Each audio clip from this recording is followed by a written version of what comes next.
He said it by accident. 3 words. She's my wife. The entire room went quiet. Crystal glasses stopped midair. Forks paused above expensive plates. And Victoria Ashbourne, the woman whose face appeared on the cover of Forbes, whose signature moved billions, stood completely still, her breath caught somewhere between her throat and her chest. Ethan Calloway waited for her to correct it. He wanted her to correct it. She didn't. Instead, she leaned close enough that he could smell the faint jasmine in her hair, and whispered 4 words that would dismantle every wall he'd spent 7 years building. Don't take it back. If you're watching from your city right now, drop it in the comments below. I want to see how far this story travels. Hit that like button, stay until the very end, because this one will stay with you. 32 wasn't supposed to look like this. Ethan Calloway stood in the narrow bathroom of his 2-bedroom apartment in Portland, Oregon, staring at a reflection that had accumulated its share of damage. There were shadows under his eyes that hadn't been there at 25. Not the romantic kind. Not the brooding kind that looked good in photographs. The real kind. The kind you get from waking up at 2 a.m. because a 7-year-old has a nightmare about her mother not coming back, and you have to sit on the edge of a small bed shaped like a race car and explain, again, gently, carefully, without breaking your own face, that some people just leave, but you are not one of those people. He splashed cold water on his face, checked his watch. 6:47 a.m. Dad? The voice came from the hallway just outside the bathroom door. Small. Specific. The kind of voice that could cut through concrete. Dad, I can't find my left shoe. But which left shoe? The left one. Ethan dried his hands. Lily, you have 4 pairs of shoes. I need that one. He opened the bathroom door. Lily Calloway stood in the hallway wearing her school uniform, navy skirt, white button-down shirt, 1 white sneaker on her right foot, and a pink sock on her bare left foot. Her hair was half braided. She was holding a juice box with one hand and pointing accusatorially at the floor with the other. She was, objectively, the most demanding person in Ethan's life. She was also the only reason he hadn't completely hollowed out. Check under your bed, he said. I checked. Check again. Dad? Lily. She turned and stomped back down the hall, grumbling. Ethan followed, found the shoe in 11 seconds. It was between her bed and the wall where it always was, and handed it to her without comment. She put it on without thanking him, which was fine. She was 7. Gratitude was a work in progress. By 7:20, they were in the car. Lily had her backpack, her lunch, and her favorite book, a battered copy of Charlotte's Web that she'd read 4 times and still cried at the end of, every single time. Dad, she said from the back seat, is Miss Victoria coming to my recital? Ethan kept his eyes on the road. I don't know, Bug. She's busy. You always say she's busy, because she usually is. Lily considered this, but she came to my birthday. She did. And she remembered I don't like strawberry frosting. She did. And she brought me the book about the girl who builds rockets. Lily, I'm just saying. A pause. She remembers things about me. Ethan said nothing to that, because there was nothing to say that wouldn't unravel something he'd kept carefully folded for a very long time. Victoria Ashbourne remembered things about Lily. She also remembered that Ethan took his coffee with exactly 1.5 sugars, not 2. That he couldn't watch medical dramas without getting anxious because of what happened with his mother. That he always held elevator doors open even when he was running late. That he laughed differently, actually differently, from somewhere deeper, when something genuinely caught him off guard. She remembered all of it, and Ethan had spent 7 years pretending that the fact that she remembered didn't mean anything at all. He dropped Lily at school. She kissed his cheek, quickly because they were in front of other kids, and ran toward the entrance without looking back. He watched until she disappeared through the double doors. Then he sat in the school parking lot for 2 minutes longer than he needed to, doing nothing. It was a habit, not a bad one. Just a small, private moment that belonged to nobody but him, where he could sit with the weight of everything. The work shifts, the grocery lists, the parent-teacher emails, the dental appointments, the question of whether he was doing any of this right, and let it settle before he carried it forward again. His phone buzzed. Victoria. Are you free tonight? I need a favor. Kind of a big one. He stared at the message. Victoria Ashbourne's kind of a big one had, over the years, ranged from help me rehearse a board presentation at midnight to I accidentally booked 2 hotels in the same city, which one should I stay at? To once, memorably, I think I accidentally started a bidding war with a foreign investor. Is this a problem? He typed back, depends on the favor. Victoria, I need you to come to my family's gathering this weekend in Napa. Ethan, when this weekend? Victoria, Friday night through Sunday. Ethan, Victoria. Victoria, I know. Ethan, I have Lily. Victoria, bring her. My mother loves kids, or at least she pretends to convincingly. He exhaled slowly. Ethan, why do you need me specifically? A long pause. Long enough that he started the car, pulled out of the lot, and had driven 3 blocks before her response came through. Victoria, because they're going to spend the whole weekend asking why I'm still unmarried and whether I'm happy in the specific way that means they don't think I am. And I'd rather have someone there who actually knows me than stand there alone and smile and pretend I'm not exhausted by all of it. He pulled over to the side of the road. Read it again.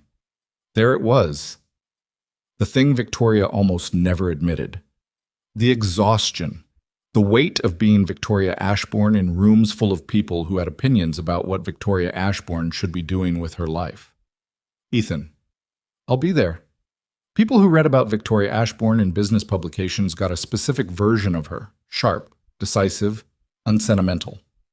The kind of woman who had built a technology and real estate empire before 30 by seeing angles that other people didn't see, by moving faster and thinking harder and sleeping less, by turning every setback into a restructured strategy.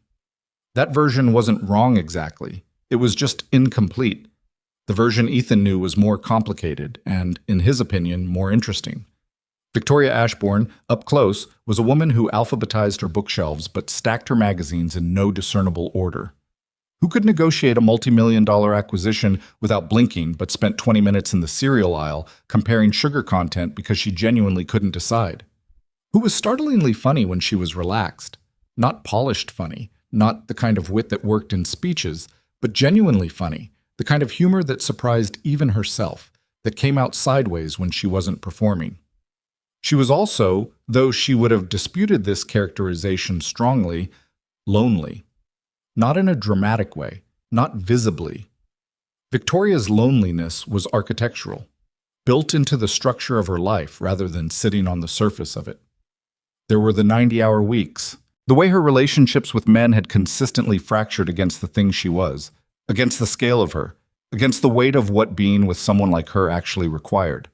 The way her family loved her but had spent years loving a projection of her, a version they'd constructed from headlines and accomplishments rather than the actual person who sometimes sat in her enormous kitchen at midnight eating cereal from the box because she hadn't had time for dinner and didn't want to call anyone. She and Ethan had met 7 years ago through a mutual friend at a birthday party in someone's backyard in southeast Portland. She'd been 23, still building, still early enough in her ascent that she wasn't yet fully encased in the armor of it. He'd been 25, recently separated from Lily's mother, who had been gone 4 months by then, and holding a sleeping Lily against his shoulder with the careful precision of a man who had taught himself, fast and imperfectly, to be everything a small person needed. They'd talked for 3 hours in lawn chairs while everyone else moved around them. She'd asked him what it was like doing it alone. He'd answered honestly, which surprised him. He usually kept those answers vague. Something about the way she asked made deflection feel impolite. She'd said, at some point, I think you're the most genuinely present person I've met in years. He'd said, that might just be exhaustion. She'd laughed, genuinely, the sideways kind. And the friendship had started there, with that laugh, in that backyard, with Lily asleep against his shoulder. 7 years later, he was still trying very hard not to be in love with her. It wasn't working particularly well. Victoria called him Thursday evening, the night before they were supposed to drive down to Napa. Tell me honestly, she said, without preamble. How bad is this going to be? He was making dinner, pasta, simple, with the sauce Lily preferred. He wedged the phone between his ear and shoulder. Define bad. My mother's going to introduce me to at least 2 eligible men she's vetted. My cousin Marcus is going to say something condescending about my business that's framed as a compliment. And my Aunt Diane will ask me, I guarantee you within the first hour, whether I've considered freezing. Freezing what? Ethan. Right, sorry, okay. He stirred the sauce. How many people total? 20-something. It's the annual thing. My parents rent the Beaumont estate. It's this vineyard property in Napa. It's a lot. He knew. He'd seen photos once, stone buildings, manicured grounds, a terrace that overlooked rows of vines that stretched to the hills, the kind of place that communicated wealth so comfortably it didn't need to try. You've done this before without backup, he said. I've survived it before without backup, she corrected. There's a difference. He didn't push that. Lily's excited, he offered. She asked if there would be horses. Victoria made a sound that was almost a laugh. There might actually be horses. Don't tell her that until we're already there, or she'll talk about nothing else the entire drive down. 4 hours of horse conversation. At minimum. This time she did laugh, properly. And then it went quiet, and in that quiet he heard something he'd learned to recognize over the years. The particular silence that meant Victoria was about to say something real. I'm glad you're coming, she said. It was simple, direct, not dressed up. It genuinely helps having you there. I know that's probably Victoria. What? Just say you're glad. You don't have to qualify it. A beat. I'm glad, she said. Good, he said. I'm glad too.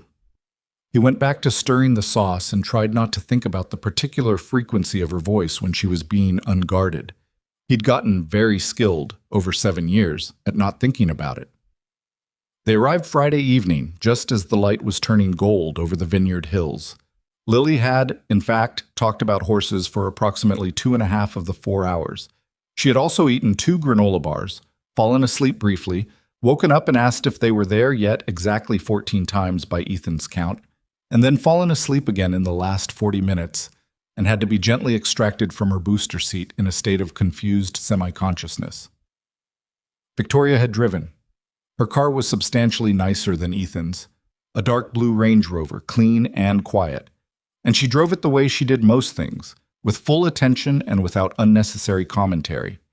Ethan had sat in the passenger seat and watched the landscape change as Portland fell behind them and California began, and he'd thought about nothing in particular, which was one of the things he could only do around Victoria. She was one of the few people in his life with whom silence was never uncomfortable. The estate was exactly as the photograph suggested, and somehow also more. Long gravel driveway flanked by old oak trees. The main house was built of pale stone, 3 stories, with wide terraces on each level. Flower beds and structured garden paths cut through the grounds, and in the distance, past the manicured lawn, the vineyard rows began in precise green lines. It's big, Lily said from Ethan's arms, still half asleep, her head on his shoulder. It is, he agreed. Are we staying here? For 2 nights, yeah. She thought about this. Is Miss Victoria's family nice? Victoria, who was pulling bags from the back of the Range Rover, paused imperceptibly, just for a second. Their family, Ethan said, which was a true statement and not quite an answer, and Lily, still not fully awake, accepted it as such. The first person they encountered inside was Victoria's mother. Eleanor Ashbourne was 61 years old and looked like what would happen if a person decided that graceful aging was less a natural process and more a personal project to be optimized. She was elegant in the specific way that required effort and resources, and a complete refusal to acknowledge either. She wore cream linen. Her hair was silver-streaked blonde, pinned back. Her smile, when it appeared, was warm and calibrated in equal measure. She was also, Ethan would learn over the next 48 hours, sharper than she presented. Victoria, she embraced her daughter with the efficiency of someone who had a great deal of greeting to accomplish that evening. You look tired. Hello, Mom. I'm not. You work too hard. I hear that. Eleanor's eyes moved to Ethan, taking him in with the specific attention of a person accustomed to assessing situations quickly. Then they moved to Lily, still draped over Ethan's shoulder, and something in her expression shifted. Not softer exactly, but more interested. "And who's this?" "I'm Lily," from Ethan's shoulder, still not at full capacity. "I'm 7. Are there horses?" Eleanor blinked. "There are, actually, 2 of them, Thomas and Margot." Lily lifted her head fully for the first time. "Which one's bigger?" "Thomas. By quite a bit." "Can I see them?" "Tomorrow, when it's light." Lily settled back against Ethan's shoulder, apparently satisfied with this negotiation. Eleanor looked at Ethan. "You must be the friend Victoria mentioned," she said. "Ethan Calloway." He offered his hand. "Thank you for having us." "Of course." She shook it. Her grip was firm. Her eyes were still reading him. "Victoria didn't mention you'd be bringing your daughter." "I hope that's—" No, it's fine. It's lovely." But she was looking at Victoria now, and Ethan caught the edge of a question in it. Not rude, but present. Why is he here? What does this mean? Victoria met her mother's gaze steadily. "I'm going to show Ethan and Lily their room," she said. "We'll be down for dinner." But their room, a guest suite on the second floor, had high ceilings and long windows overlooking the garden. There was a queen bed, and in the adjoining sitting area, a fold-out couch that Lily claimed immediately upon seeing it, despite the fact that she'd been half asleep 30 seconds earlier. "I call this one," she announced. "It's a pull-out couch," Ethan said. "It folds. That's interesting."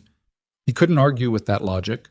He set her bag down, looked around the room, stone fireplace, heavy linen curtains, an oil painting of the vineyard from a distance, and felt briefly and specifically the sensation of being in a world that wasn't his. Not in a bad way, just the honest awareness that this was Victoria's world, or her family's version of it. And his presence here was, for the weekend, operating under terms he hadn't fully anticipated. Victoria appeared in the doorway. She'd changed already. She was faster at everything than most people, into a simple dark dress. She looked at Lily, who was now systematically unfolding and refolding the pull-out couch mechanism. "She's going to do that for 20 minutes, Ethan said. "I know." Victoria smiled, the real kind. "Dinner's in 45. It's formal-ish, but not black tie." "Define formal-ish." "Jacket. You'll be fine. I saw your bag." "You saw my bag." "I packed for you once for that conference in Seattle. I know what you own." He remembered that. She'd also alphabetized his conference schedule by session name, unprompted, because she'd noticed him losing track of time between panels. He hadn't asked her to. She'd just done it because it was useful. "Victoria," he said. She was already turning to leave. "Yeah. Thank you for the invite, seriously." She turned back, looked at him for a second with an expression he couldn't entirely read. "You drove 4 hours with a horse enthusiast," she said. "Thank you." Then she was gone. Lily, from the pull-out couch. "Dad, I figured out the lever." "Good job, Bug." The dining room held 23 people, and within 11 minutes of Ethan sitting down, he had received from various Ashbourne relatives the following assessments disguised as questions. "What is it you do exactly?" "Construction project management." A pause. "Oh, and your daughter's mother.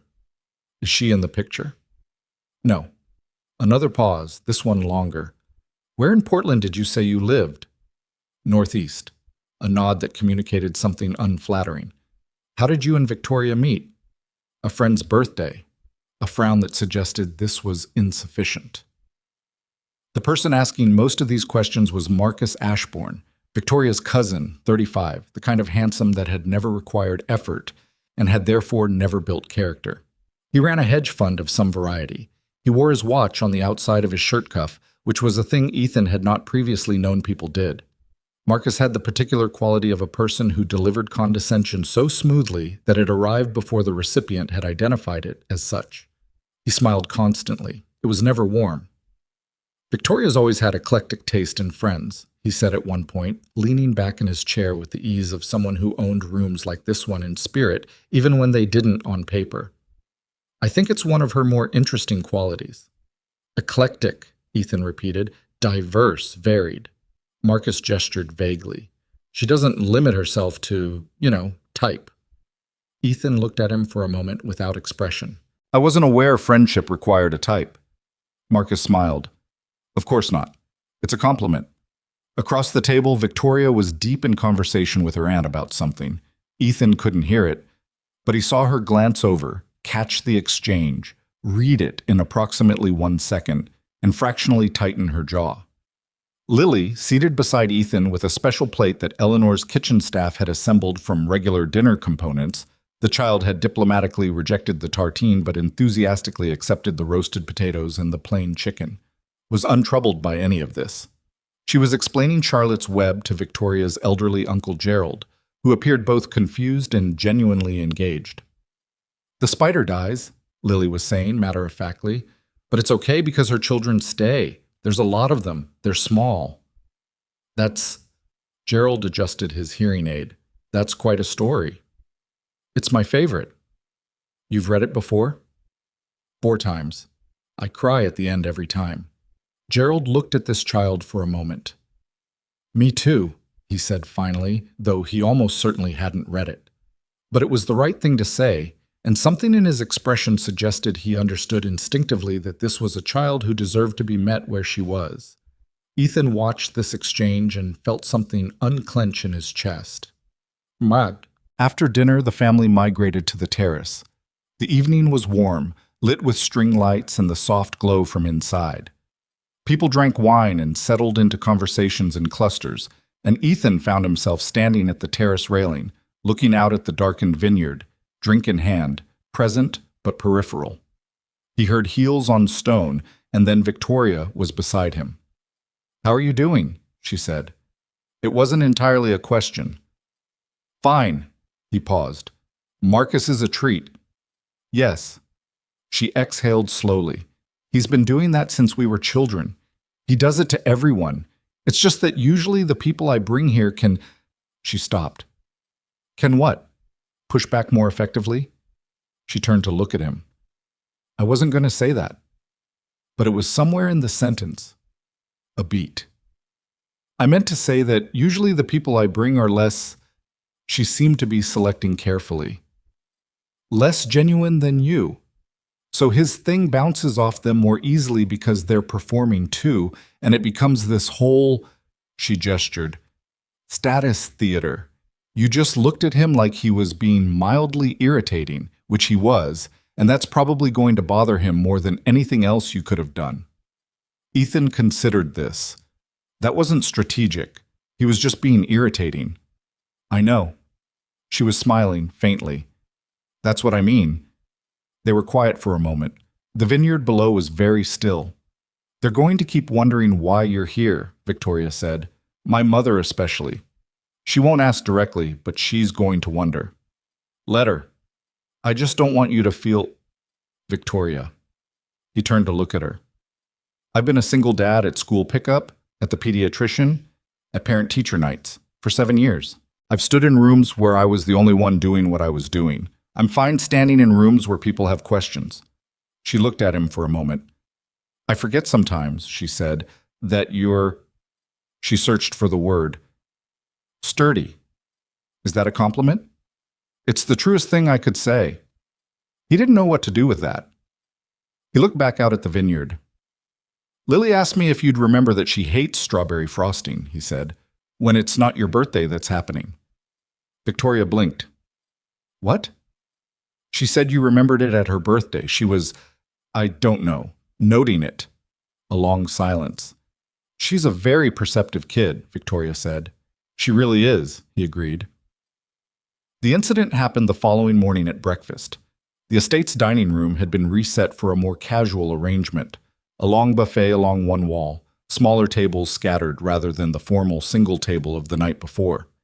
People came and went in waves, some still in robes, some fully dressed. The Saturday morning loose and unhurried in the way that weekends at estates with no obligation to be anywhere could be. Ethan had gotten up at 6:30. Old habit, Lily's internal clock was still active even on weekends, and they'd spent an hour in the garden before anyone else appeared. Lily had found a stone path that wound around the back of the house toward the stables, and they'd followed it in the early cool air, Lily talking about something at school, Ethan listening with the automatic attentiveness of someone who'd learned to track two conversations simultaneously, the one happening and the one underneath it. The horses were indeed there. Thomas was enormous, a dark bay, and Lily stood at the fence and stared at him with the particular reverence she reserved for things she'd been wanting to see for a long time. "He's huge," she breathed. "He is. Is he scary?" "I don't know. I'm not a horse." She looked at Ethan sideways, unamused. "Dad? What? I genuinely don't know how horses feel about things." The stable hand, a young woman named Rosa, appeared and offered to let Lily pet Thomas from outside the fence, and the next 25 minutes were among the most focused Lily had been in recent memory. By the time they made it to the breakfast buffet, most of the family was assembled. Victoria was there, at a small table near the window with her mother, and she looked up when they entered and smiled. The real one, the sideways one. And Lily went directly to her with the zero hesitation trajectory of a child who has never been made to feel unwelcome. "Miss Victoria, Thomas let me touch his nose." "Did he?" "It's very soft and warm and big." She spread her hands to approximate the size of a horse's nose, which was necessarily approximate. "Like this." "That sounds exactly right." Ethan went to the buffet, filled plates for himself and Lily, and joined them at the table. Eleanor watched this quiet domestic sequence, plates filled, juice poured, Lily's chair pulled out, with an expression that was either calculating or simply curious. Ethan couldn't tell. He was beginning to think the two weren't mutually exclusive in Eleanor Ashbourne. A waitress came to take additional drink orders, young and efficient, working her way around the various tables. She reached theirs and looked at Victoria, then at Ethan, then at Lily, and her expression settled into a particular warmth. "What a lovely family," she said. She turned to Victoria. "Would your husband like coffee or tea?" The sentence landed in the air between the four of them. Victoria's eyes moved to Ethan. Ethan's mouth opened, and something came out before the considered version of himself could intervene. "She's my wife." It was quiet, specific, completely calm, as if he'd said it 1,000 times. The waitress smiled. "Coffee, then?" "Please," Ethan said, because apparently he was going to continue talking. The waitress moved on. Ethan looked at Victoria. Victoria looked at Ethan. From across the dining room, Eleanor was watching. Lily was eating toast with the focused serenity of someone with no investment in adult confusion. Ethan exhaled. "Sorry," he started, low enough that only Victoria could hear it. "I don't know why I—" Victoria leaned forward slightly. Her voice was barely a sound. Was private, just for him, and completely unhurried. "Don't take it back." He stopped. She held his gaze for exactly one moment more, and then she reached for her orange juice and looked down at her plate, as if she'd said nothing of consequence, as if those 4 words hadn't just rerouted everything.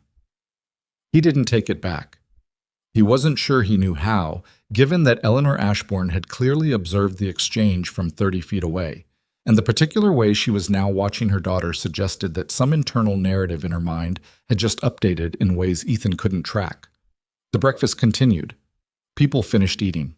Victoria navigated a conversation with her uncle Gerald about the vineyard's recent expansion, and Ethan helped Lily find more of the roasted potatoes that had reappeared on the buffet, and on the surface everything was exactly as it had been 45 minutes ago. Except it wasn't. He was aware of Victoria in a different frequency now. The way she said his name across the table to include him in a conversation. The way, when Marcus appeared, fresh blazer, fresh condescension, and made a comment about the peculiarity of Ethan's presence, Victoria said, calmly, and without looking at Marcus at all, "He's my husband. He doesn't need a reason to be here beyond that." And then she went back to her conversation. Marcus's expression went through 3 distinct phases in about 2 seconds.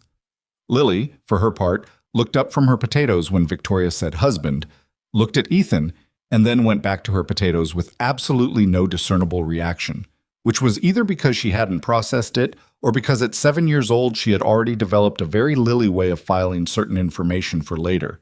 Ethan didn't know which. After breakfast, he found a quiet moment when Lily had gone back outside with Rosa to see Thomas again, and he caught Victoria alone in the hallway near the library. "We need to talk," he said. "Yes." She said it like she'd been waiting for him to say it. They went into the library. Dark wood, floor-to-ceiling shelves, a window seat looking out over the garden. Victoria sat on the edge of the window seat. Ethan stood. He wasn't sure he could sit down for this conversation. "I shouldn't have said it," he started, "but you did." "Victoria. And I told you not to take it back." She was looking at him directly. Not performed calm, actual calm, which in his experience with her meant she had already thought about this, probably for longer than he realized. "So I need you to understand I'm not asking you to fix it. I'm asking you to hear me out." He waited. "They're going to spend this whole weekend trying to find a reason why I'm not enough," she said. Not bitterly, just factually. "Not my family, exactly. Some of them. Marcus, a few others. And I am so tired of performing that I'm fine with it, that it doesn't touch me." A pause. "It touches me. I know. You've always known that." She looked out the window at the garden briefly, then back at him. If we just let it be for the weekend, let them believe it's true. I know it's a lie, and I know that's not nothing, and if you're not okay with it, I understand completely, but I think—" She stopped. "I think I can get through this weekend without drowning if you're beside me as—" "I'll do it," he said. She blinked. "Just like that." "You can get through this weekend without drowning regardless," he said. "You're not as fragile as they want you to be, but yeah, if it helps, I'll do it." Something moved through her expression that he didn't know how to name. Not relief exactly, something more complicated and more careful than relief. "There are rules," she said, recovering. "We have to be consistent, know things a couple would know about each other. We've known each other 7 years. Right." A pause. "And Lily, I'll talk to Lily. She's 7. She's adaptable." He thought about it. "I'll tell her we're playing pretend for the weekend. She'll think it's a game. She's good at games." Victoria looked at him. "You're very calm about this." "One of us has to be." A beat. Something shifted. And then, because this was what they did, what they'd always done, because underneath all of it, they were just two people who had figured out how to make each other laugh, Victoria said very seriously. "We should probably know each other's coffee orders." "I already know yours." "I know yours too, but for the performance." "Black, 1 sugar, 1.5. "I know," he said. "I said 1 for the dramatic effect." She laughed, the sideways kind. And something settled briefly between them in the warm library of a house that wasn't either of theirs, where they just agreed to something that was either the most honest lie or the most dishonest truth either of them had ever told. Outside the window, in the garden, Lily was running back toward the house, her arms spread wide, the morning light catching in her hair, shouting something about Thomas that neither of them could hear through the glass. Ethan watched her and felt, deeply and specifically, the particular sensation of standing at the edge of something he couldn't entirely see the shape of yet. He didn't step back. By Saturday afternoon, the word had spread through the family gathering in the way information always travels through gatherings like this one. Fast, not entirely accurately, and with embellishments applied at each handoff.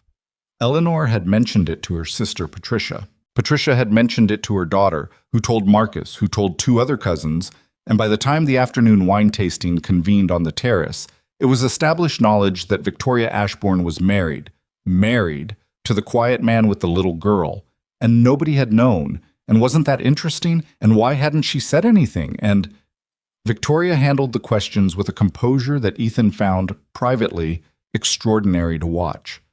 Not because she was lying, but he'd known her to be entirely comfortable with strategic omission when necessary, but because the answers she gave weren't entirely lies.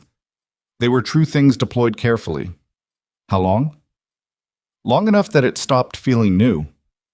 Why didn't you say anything? We're private people. A wedding? Small, just what mattered. And when her Aunt Diane asked, inevitably about children, looking at Lily, who was across the terrace teaching Uncle Gerald a card game she had invented on the spot, Victoria looked at Lily for a moment and said quietly, "She's exactly what she is." Which wasn't an answer, but it was something true. Ethan, standing close enough to Victoria that it read as the comfortable proximity of people who'd shared space for a long time. Because it was, because they had, just not in the way anyone here understood, caught that sentence and turned it over in his head for a moment. She's exactly what she is.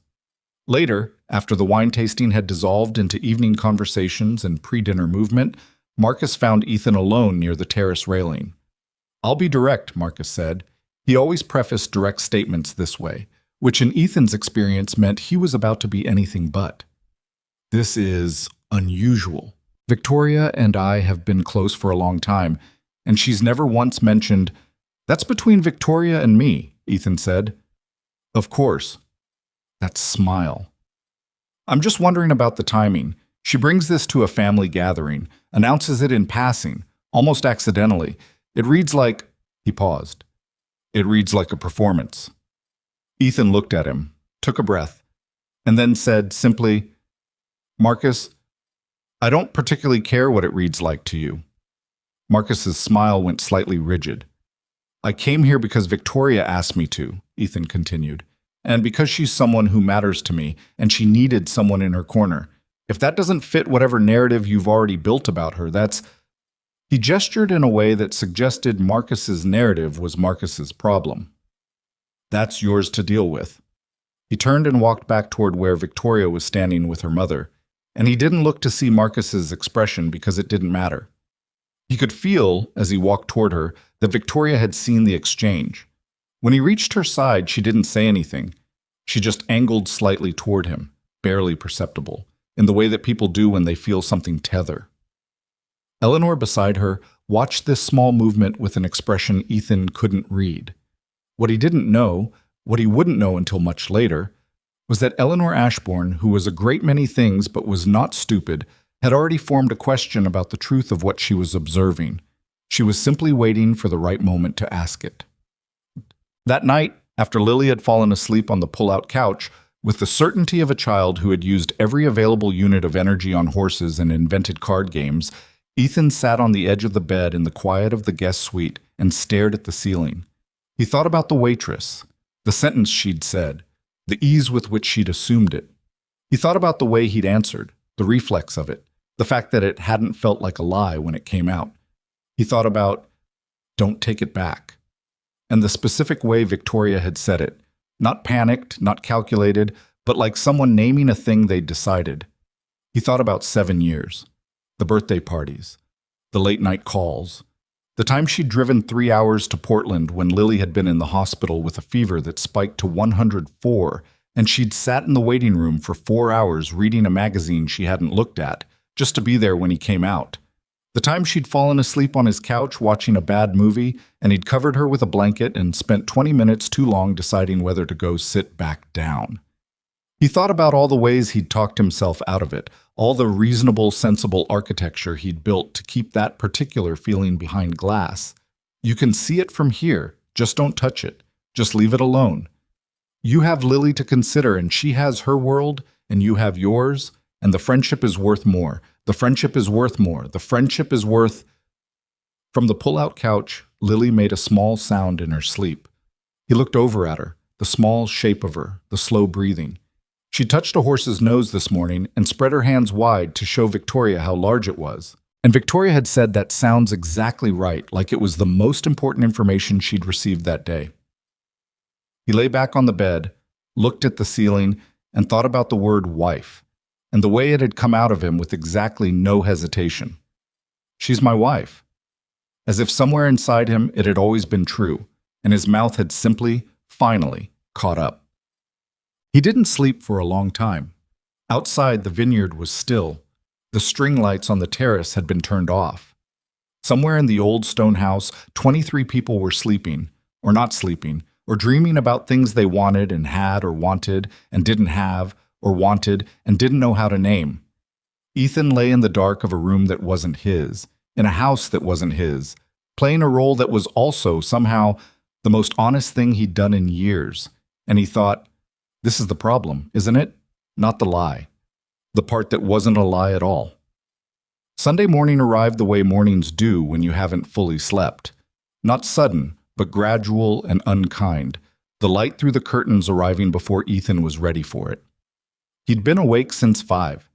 He'd lain there for an hour listening to Lily's breathing from the pull-out couch. Steady, completely uncomplicated, the breathing of someone who had no unresolved architecture in her chest. And then he'd gotten up quietly, dressed, and gone downstairs before anyone else appeared.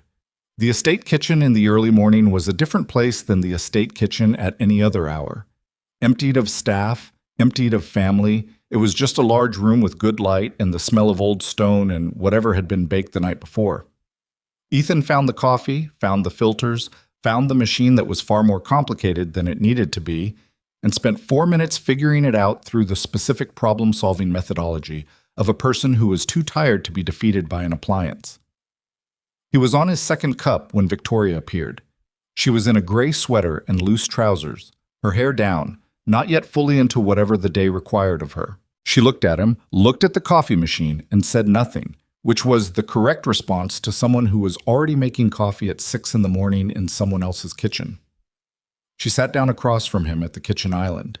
He pushed the second cup toward her. He'd made 2, knowing, without deciding to know, that she would appear at some point.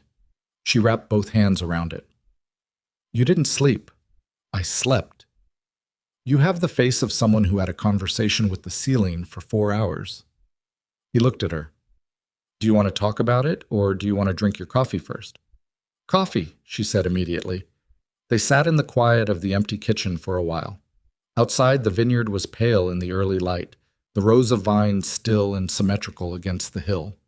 A bird moved across the window frame. The refrigerator hummed. It was the most normal 4 minutes of the past 24 hours. "My mother knows something is off," Victoria said, when she'd gotten through enough of the coffee to be ready for the sentence. "She hasn't said it directly, but she has a look. She was giving it to me at dinner last night." "What kind of look?" "The kind that means she's filing information for later use. She's patient. She'll wait until she has enough." Victoria turned the cup slowly in her hands.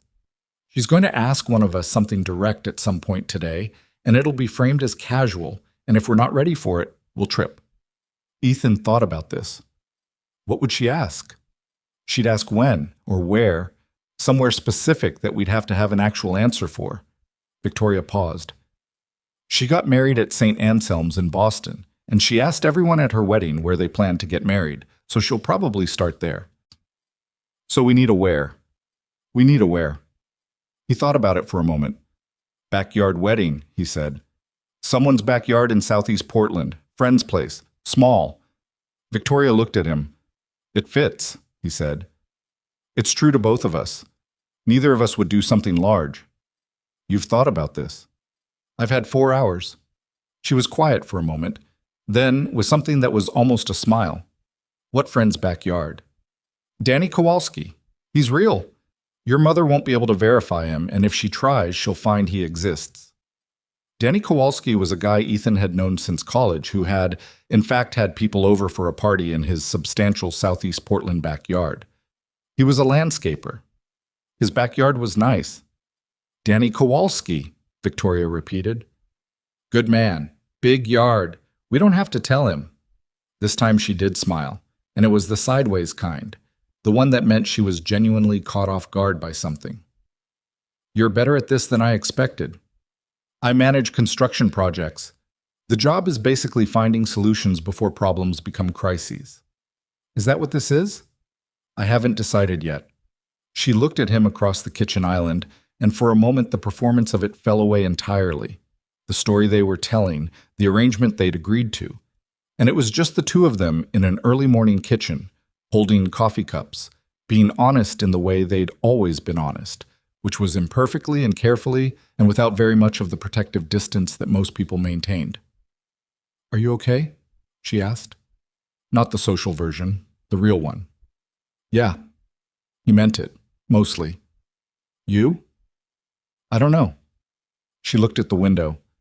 I keep thinking about what I told you last night, that I needed you in my corner, and I keep wondering if that was fair to ask. I said yes. You say yes to a lot of things. Not really. He let that sit. I say yes when I mean it. She held his gaze for a moment longer than was easy. Then she looked back at the coffee cup. Thank you, she said. Simple, not dressed up. For last night. For not making it weird. He didn't say anything to that because the honest answer, it was already weird. It's been weird for a while. I'm just better at carrying it than you think, was a sentence he wasn't going to say in the kitchen of her mother's rented estate on a Sunday morning. We should probably figure out how long we've been married, he said. 2 years, she said immediately. Long enough to be settled, short enough that people can believe we kept it quiet. Okay. And you proposed? At the diner on Morrison, the one with the green booths. He watched her reaction. You always get the same thing there. You know the order without looking at the menu. She went very still for a second. You remember that? I remember most things, he said, which was true, and which he delivered in a tone that made it sound like a simple fact rather than what it actually was, which was 7 years of paying close attention to a person he loved without adequate permission to do so. She opened her mouth, and then they heard footsteps from the hallway, and the moment sealed itself and was filed somewhere neither of them would access directly. Not today, and maybe not for a long time. It was Lily. She was dressed, remarkably, in her full school uniform, which she had packed for reasons that remained unclear since there was no school this weekend, and she was carrying Charlotte's Web under one arm and wearing both shoes. I want to see Thomas again, she announced, before breakfast. Ethan checked the clock. 6:52 a.m. Rosa probably isn't there yet. Thomas is there. Thomas is there, he agreed, because he couldn't argue with that either. Give it 20 minutes. Lily looked at Victoria. Miss Victoria, do you like horses? I think so, Victoria said. I haven't spent much time with them. Lily considered this seriously. You should come see Thomas. He's calming. Where did you learn the word calming? Miss Henderson uses it, about deep breathing. Lily opened her book to the page she'd bookmarked and settled onto the stool beside Victoria, as if she'd done this 1,000 times, as if this kitchen in this house where she'd never been before was somewhere she'd decided to belong. I'll read until it's time. Victoria looked at Ethan. He looked back at her with an expression that said, This is Lily. This is what she does. I don't know how to explain it either. And then, because she was Victoria, she turned to Lily and said, What page are you on? The part where Wilbur figures out what's happening. Lily's voice went slightly smaller. It's sad, but it's important. Can I read it with you? Lily held the book so they could both see it. And Ethan stood on the other side of the kitchen island with his coffee cup and watched the two most important people in his life read a book together at 6:50 in the morning in someone else's kitchen, and he thought, this is the thing I'm most afraid to want, and I want it anyway. The ceiling was right. He hadn't slept at all.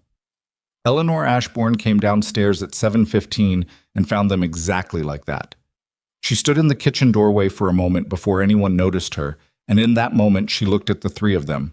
The man with his coffee, the woman with her shoulder angled toward the child pointing at a sentence on the page.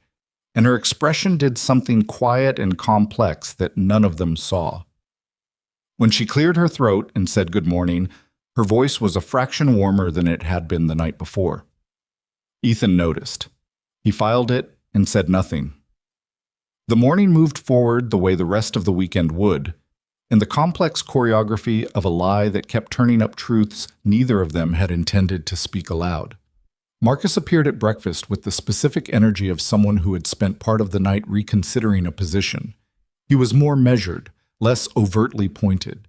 He watched Ethan and Victoria in the way that someone watches a situation they've reclassified from understood to unclear, which was a form of respect, of a kind, and Ethan neither sought it nor required it, but he noticed it was there.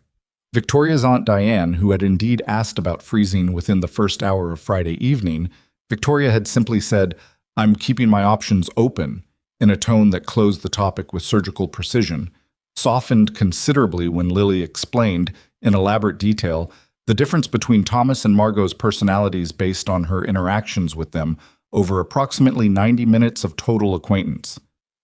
Thomas is serious, Lily said. He doesn't show you everything at once. Margot is friendly, but you can tell she knows you're watching. Gerald, who had eaten breakfast at the same table as Lily both mornings now, said, "That sounds like people." Lily looked at him. "Yeah," she said, as if this were obvious. "That's why I'm telling you." Gerald smiled in a way that reached something real, and Ethan thought that whatever else this weekend was doing, it had given his daughter an 80-year-old friend who understood the value of paying attention to living things, and that wasn't nothing. The thing that cracked it open, not broke it, cracked it, the way a fault line shifts without yet becoming a collapse, happened Sunday afternoon, 2 hours before they were supposed to drive back to Portland. They were on the terrace. The family had gathered in that loose, unhurried way that happens at the end of gatherings, when people have run out of formal occasion and are just existing near each other in the afternoon light. Wine again, though not as much. Conversations in smaller clusters. Victoria was talking to her mother and 2 cousins near the terrace table.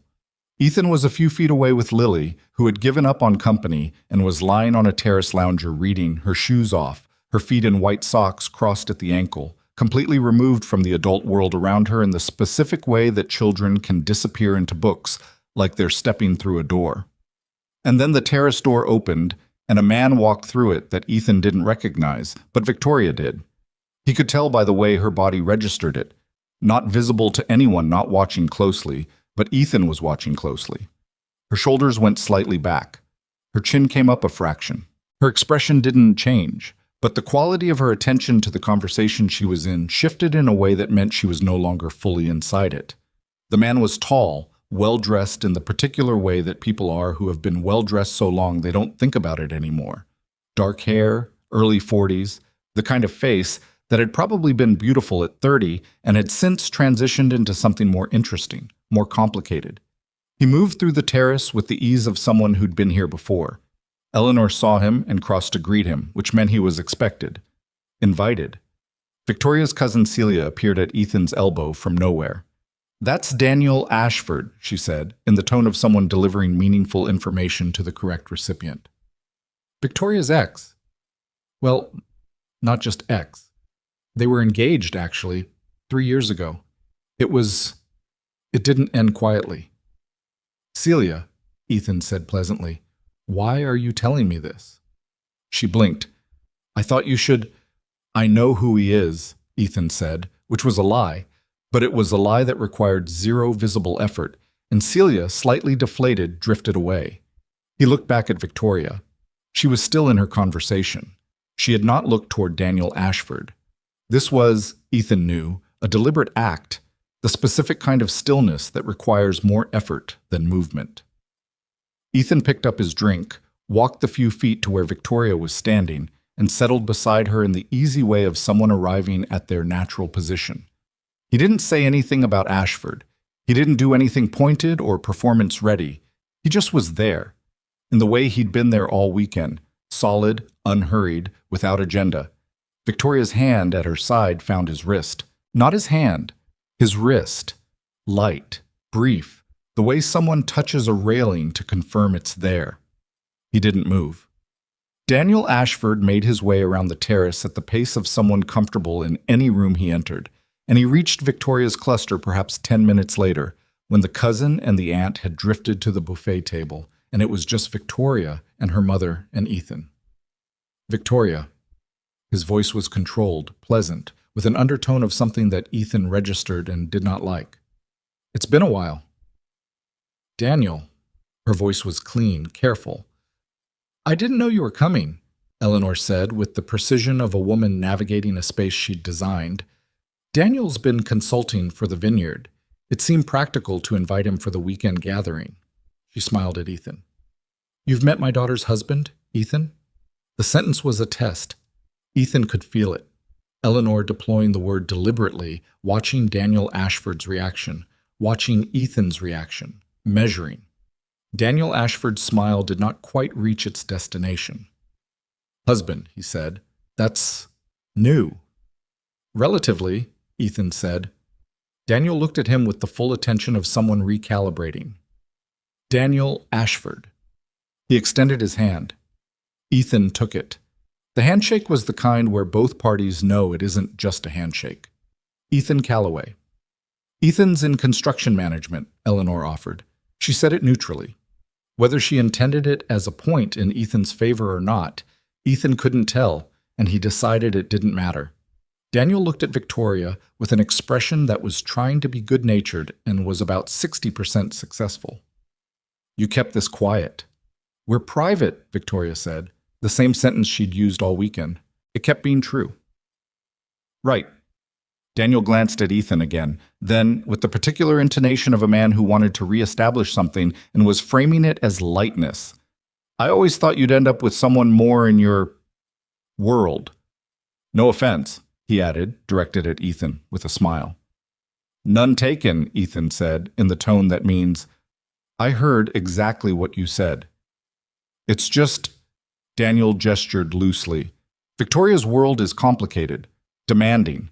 The people in it need to be, Daniel, Victoria's voice was quiet and absolute.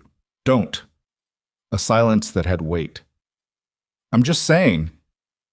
I know what you're saying. She looked at him steadily. I've heard variations of it from you before. What you mean is that someone like Ethan, without a portfolio, without a seat at whatever table you think matters, doesn't belong here. She paused. You said the same thing, differently, about me, when I was still building. You thought I hadn't arrived yet. You were generous enough to wait. Another pause. I know how that sentence ends. I don't need the reminder. The terrace was not globally quiet. Other conversations continued at their own pace. But in the small radius of their cluster, it was very still. Daniel's expression moved through something that wasn't quite anger, more like the rearranging of a face that had been caught in the wrong configuration. That's not what... I'm going to get a drink, Eleanor said, smoothly and without any particular effect, and excused herself in a way that was so precisely timed that Ethan suspected it was calculated.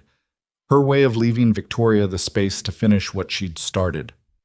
Daniel looked at Victoria for a long moment, then at Ethan, then back at Victoria. Something passed through his expression.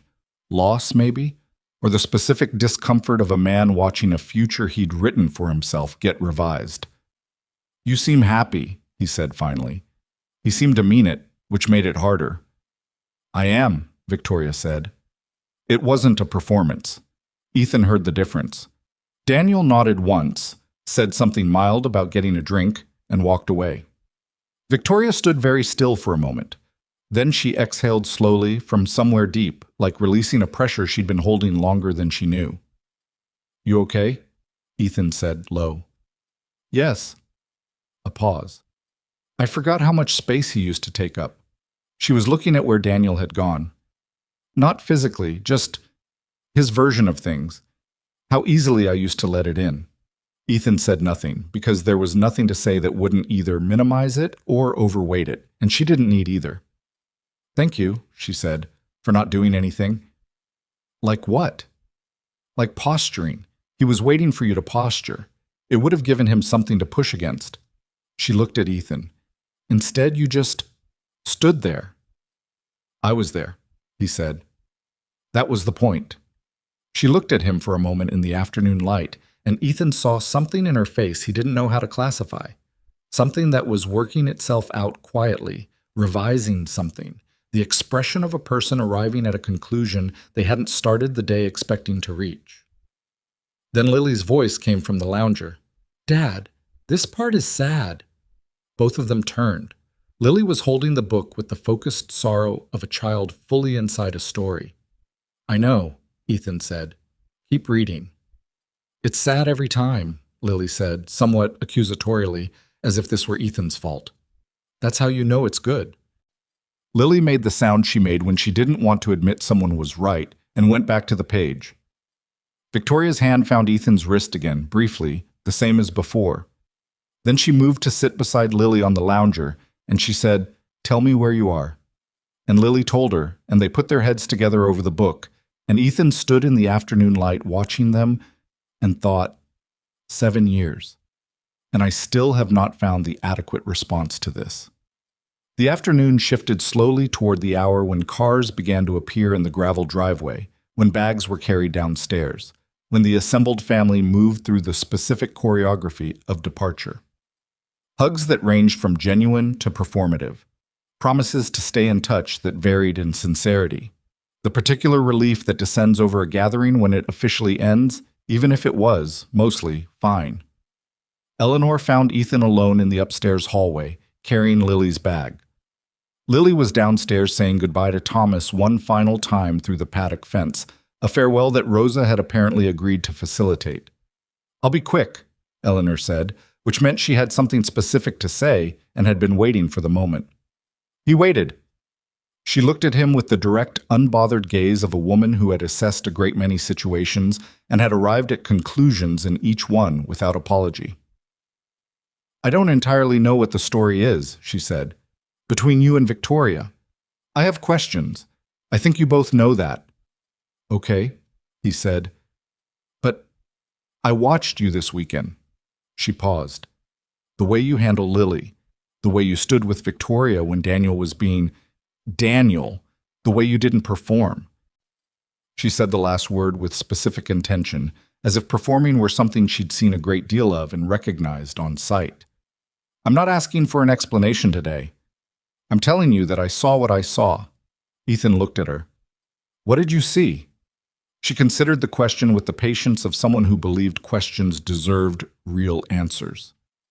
"Someone who shows up," she said finally, "without keeping score." She looked down the hallway toward the window and the grounds below. Victoria has had people in her life who loved what she was, or who thought they could manage what she was. She looked back at him. "You don't seem interested in either of those things." He held her gaze. "I'm not." Eleanor nodded, once as if that confirmed something she'd already largely settled.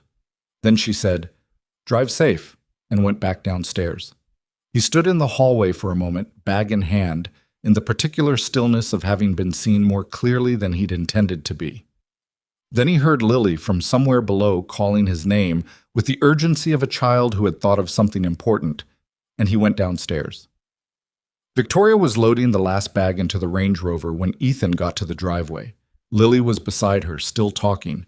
She'd apparently made peace with the goodbye and had moved directly to planning a hypothetical return visit, which suggested she was, fundamentally, an optimist. "We could come back," Lily was saying. "In summer, Thomas would probably remember me." "Horses have good memories," Victoria said, not dismissing it. "That's what Rosa said." Lily climbed into the back seat and buckled herself in with the authority of someone who had decided the logistics of this return visit were settled. Can we listen to the playlist on the way back? The one with the song about the river?" "Yeah," Ethan said. "And can we stop for food? Not fast food. Real food." "Define real food." "Like a restaurant with menus." "We'll see." "That means yes," Lily told Victoria confidentially, and Victoria laughed. They pulled out of the Beaumont Estates gravel driveway in the late afternoon light, the stone house receding behind them through the oaks, the vineyard spreading away to the side in its precise and patient rows. Lily found the playlist. The song about the river came on. For a while nobody said anything, and the road opened ahead of them, and the light was the particular golden orange of late afternoon in the California hills. And Ethan sat in the passenger seat watching it move across the window, thinking about Eleanor's words, about Daniel's face when Victoria spoke, about a wrist lightly held, about the specific problem of being entirely in love with your closest friend and having spent 4 days watching it become impossible to pretend you weren't. Victoria drove in silence, which was its own kind of presence. She drove the way she always drove, with full attention, unhurried, both hands on the wheel. At some point she reached forward and turned the music down by 1 notch, not off, just enough to take a fraction of the weight out of the car. Lily fell asleep behind them around the first hour mark. The road was very quiet. "What did my mother say to you?" Victoria asked. She kept her eyes on the road. She'd seen somehow what Ethan hadn't, the exchange in the hallway. That she saw what she saw, he said. A pause. What does that mean? I think it means she's smarter than either of us factored in. Victoria was quiet for a moment. Did she ask directly? No. She said she had questions and wasn't asking them today. That's worse. Victoria exhaled slowly. That means she's deciding something. Maybe. Another mile of road. I'm going to have to tell her eventually, Victoria said. The truth. That we're not. She stopped. I'm going to have to correct it. Yeah. And I don't know what that looks like for her, for the family, for... She stopped again, and this stop was different from the last one, and Ethan could hear in it the thing she wasn't saying, which was, for us. He looked at the road ahead of them. One thing at a time, he said. She didn't answer for a moment, then, okay. It wasn't enough to resolve anything. It wasn't meant to be. It was just an acknowledgement that the weekend was over, and the story they'd told would have to find its shape in the real world now, and neither of them knew yet what that shape was going to cost. Behind them, Lily slept, turned slightly toward the window, Charlotte's Web closed in her lap, her face completely at peace. The playlist moved through its songs. The California light faded into Nevada gray, and then into the particular darkness of the road at night, and Victoria drove with both hands on the wheel, and Ethan stayed awake beside her without being asked to, the way he always did on long drives, the way he'd done on every long drive they'd taken together, because some things didn't need to be asked. They stopped for food around the second hour. A diner, not fast food, real food. Menus. Lily woke up when the car stopped and was immediately fully conscious in the way that children are, with no intermediate state between sleep and engagement. Is this a restaurant? Yes. With menus? Yes. I want pancakes. It's 6:30. Pancakes exist at 6:30.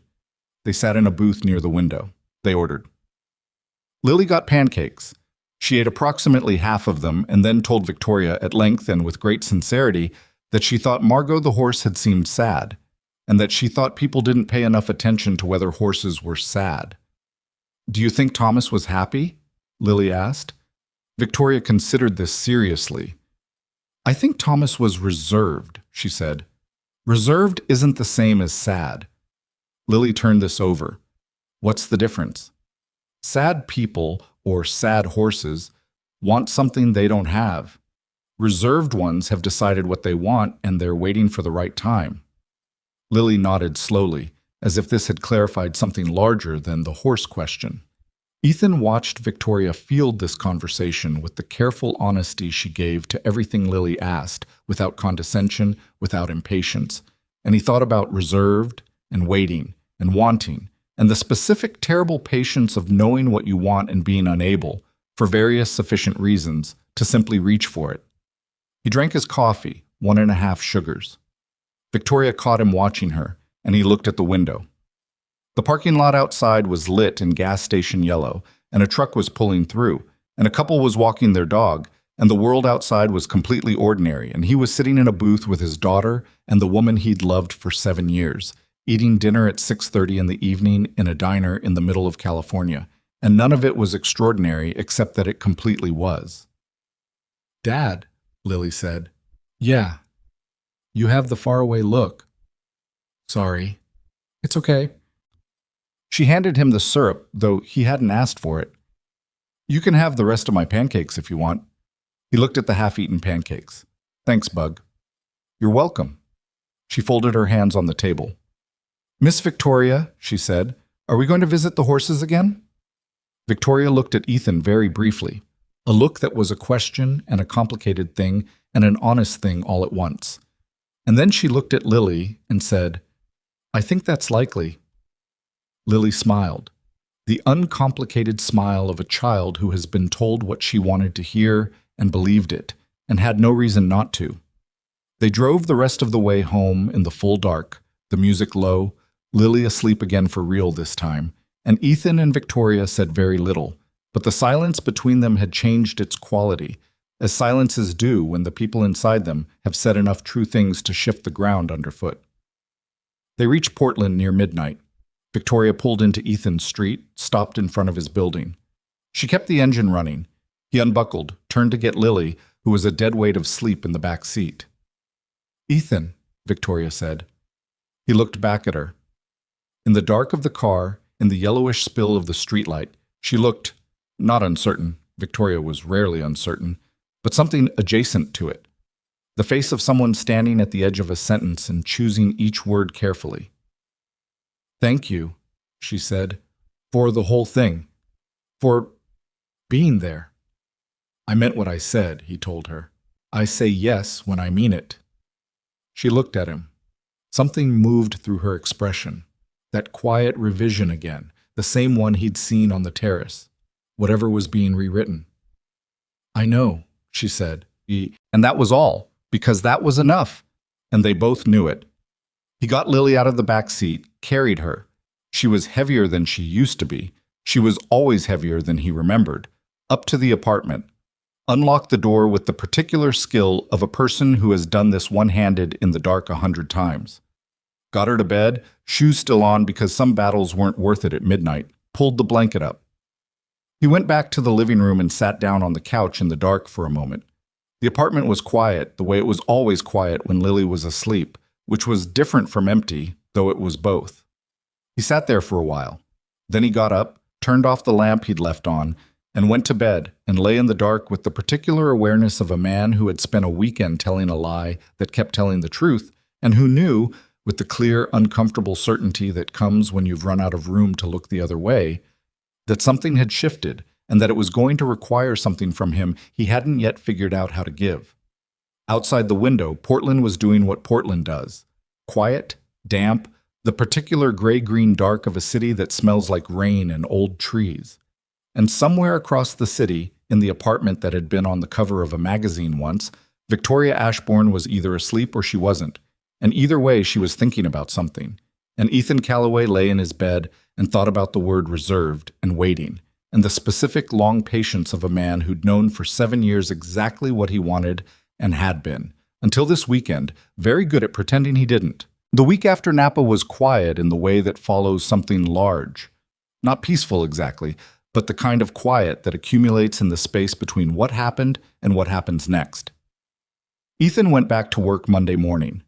Project management for a mid-sized commercial build in the Pearl District, a converted warehouse that was becoming either a boutique hotel or a co-working space depending on which investor was in the room. He spent Tuesday on site in a hard hat, having a disagreement with the electrical subcontractor about load specifications, spent Wednesday in back-to-back calls, spent Thursday writing a report that nobody would fully read. Normal week. The kind that used to feel like enough. He and Victoria texted. Not constantly. They never texted constantly. Neither of them were people who needed the thread of constant contact to feel connected, but regularly, the way they always had. She sent him an article about horse cognition on Tuesday with the message, "Lily was right about Thomas." He sent back, "Don't tell her, she'll be insufferable." Victoria replied, "She'd be correctly confident." He sent back a laughing emoji and put his phone in his pocket and stood on a job site for 20 minutes, thinking about correctly confident and what it cost to be the other thing. Lily asked twice that week if Miss Victoria was coming for dinner. The second time she asked it, she also said she should just live closer, with the casual certainty of a 7-year-old who hasn't yet built the structure that tells you some distances aren't geographic. And Ethan said, "I'll let her know," which was not an answer, and Lily let it go, which meant she'd filed it. He didn't call Victoria until Thursday night.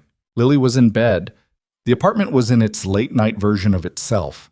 Small, familiar, the residue of a day visible in the dishes and the backpack by the door. And he sat on the couch and dialed before he thought about it too much, because thinking about it too much was how he'd spent 7 years getting nowhere. She picked up on the second ring. "Hey," she said. There was background noise. Her office. The particular quality of a large, quiet room with a city outside it. "Give me 2 minutes." The sound shifted, a door closing, the city going to a murmur. "Okay, hi." "Hi." He leaned back on the couch. "Long day?" "They're all long." A pause. "How's Lily?" "She wants you to live closer." A beat of silence. She said that. Direct quote, with her full chest. Something in Victoria's voice when she laughed, not the sideways laugh, a different one, quieter, more private, made him feel the distance between the apartment and her office in a way he didn't usually let himself feel. "That kid," she said. "Yeah." Another pause, the comfortable kind, the kind that was always comfortable between them.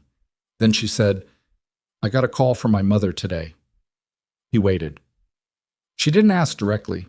She asked how things were going, how Ethan was doing, whether Lily had made it home okay. All normal. Victoria's voice was careful. And then at the end she said she'd been thinking about the weekend, and that she'd enjoyed having us, and that she hoped we'd come back. And then she said, a pause. She said she thought I seemed more like myself than she'd seen in a while. Ethan was quiet for a moment. "What did you say?" "I said thank you." Another pause. "And then I got off the phone before she could ask anything else." "Okay. Ethan." Her voice changed slightly. Not bigger, just more deliberate. "I've been thinking about something all week, and I can't stop thinking about it, so I'm just going to say it, because I think that's more honest than not saying it." His chest did the thing it did. He stayed very still. "Okay. At dinner, when Daniel said you didn't belong in my world, and I said what I said." A pause. "I meant it. I didn't say it for the performance. I meant every word of it." She stopped. "And I think you know that. I think you've always been able to tell when I'm performing and when I'm not." "I can," he said. "So I just—" She exhaled. "I wanted to say it clearly. Outside of the context of the weekend, outside of any of that, that what I said about you, it was true. You have always been— You treat me like I'm a person, not a position, and that's—" She stopped again. "I don't take that for granted. I should have said that better, a long time ago." He looked at the ceiling. He was very aware of what he was not saying, and very aware of why, and he wasn't sure tonight that the why was as solid as it had always felt. "Victoria," he said, "you don't have to—" "Let me finish." He sat forward, elbows on his knees. "I know what you're saying, and I hear it, and I need a little more time to figure out what I'm saying back.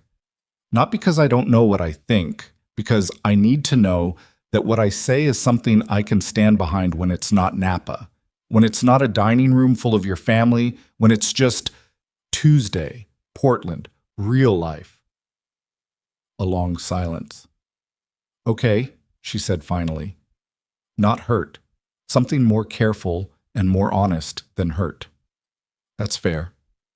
"It's not about fair." "I know." A breath.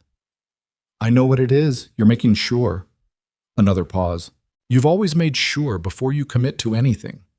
It's how I work." "I know." Her voice was quieter now.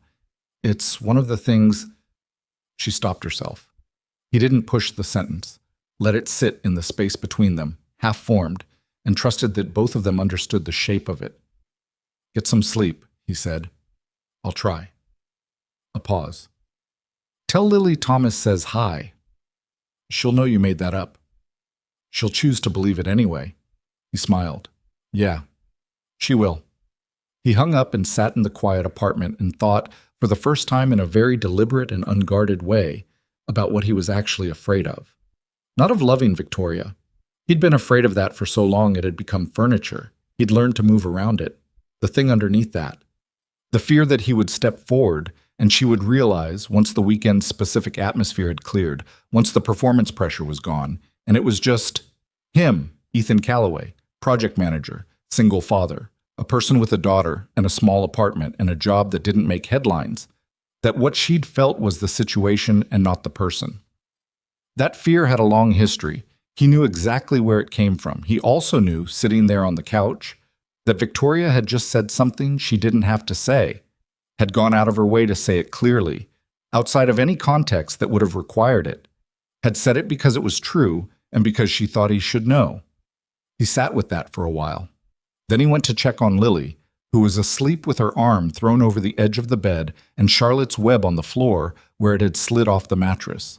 He picked it up, set it on her nightstand, and stood there for a moment in the particular peace of a sleeping child, the specific privilege of being the person who gets to stand in that doorway. He thought, I have been very careful for a very long time. He thought, careful isn't the same as right. He turned off the nightstand lamp and went to bed. 3 weeks passed, then 4. The story they'd told at the Beaumont estate lived in a strange suspended state, true in the family's understanding, unaddressed between Ethan and Victoria, and increasingly heavy in the way that suspended things get heavy when they're not resolved. They saw each other twice in those 4 weeks. Once for Lily's school recital, where Victoria sat beside Ethan in a folding chair in the school gymnasium and watched Lily play a recorder piece with the focused intensity of a surgeon. And afterward, Lily had found them both in the crowd and said, "Did you hear me do the hard part?" And Victoria had said, "I heard it. It was the best part." Without lying, because it actually had been the best part. The second time was dinner at Ethan's apartment, just the 3 of them, pasta again, the same sauce.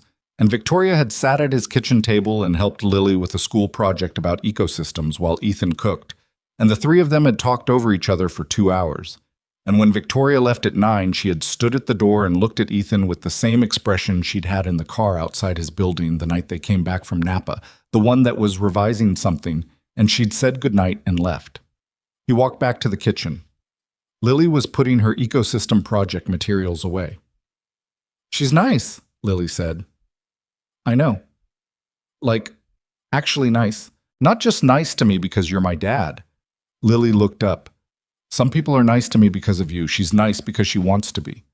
Ethan looked at his daughter for a moment. "When did you get so perceptive?" "I was always perceptive," Lily said. "You just don't always pay attention." The breaking point when it came didn't announce itself. Things rarely did. It was a Friday evening, 5 weeks after Napa, and Victoria had a fundraiser for one of the nonprofit boards she sat on, a large photographed event at a downtown Portland venue, the kind of thing that ended up in the society section. She'd invited Ethan 3 weeks earlier, before Napa, back when inviting him to things like this was simply what she did, because he was her closest friend, and she preferred having someone she could talk to honestly in rooms where most of the conversation was performance. He'd said yes, and the yes had been ordinary then, and now it wasn't, and he went anyway because he'd said he would. The venue was the kind that was all glass and renovated steel, the sort of building that wanted you to know it had been something industrial once.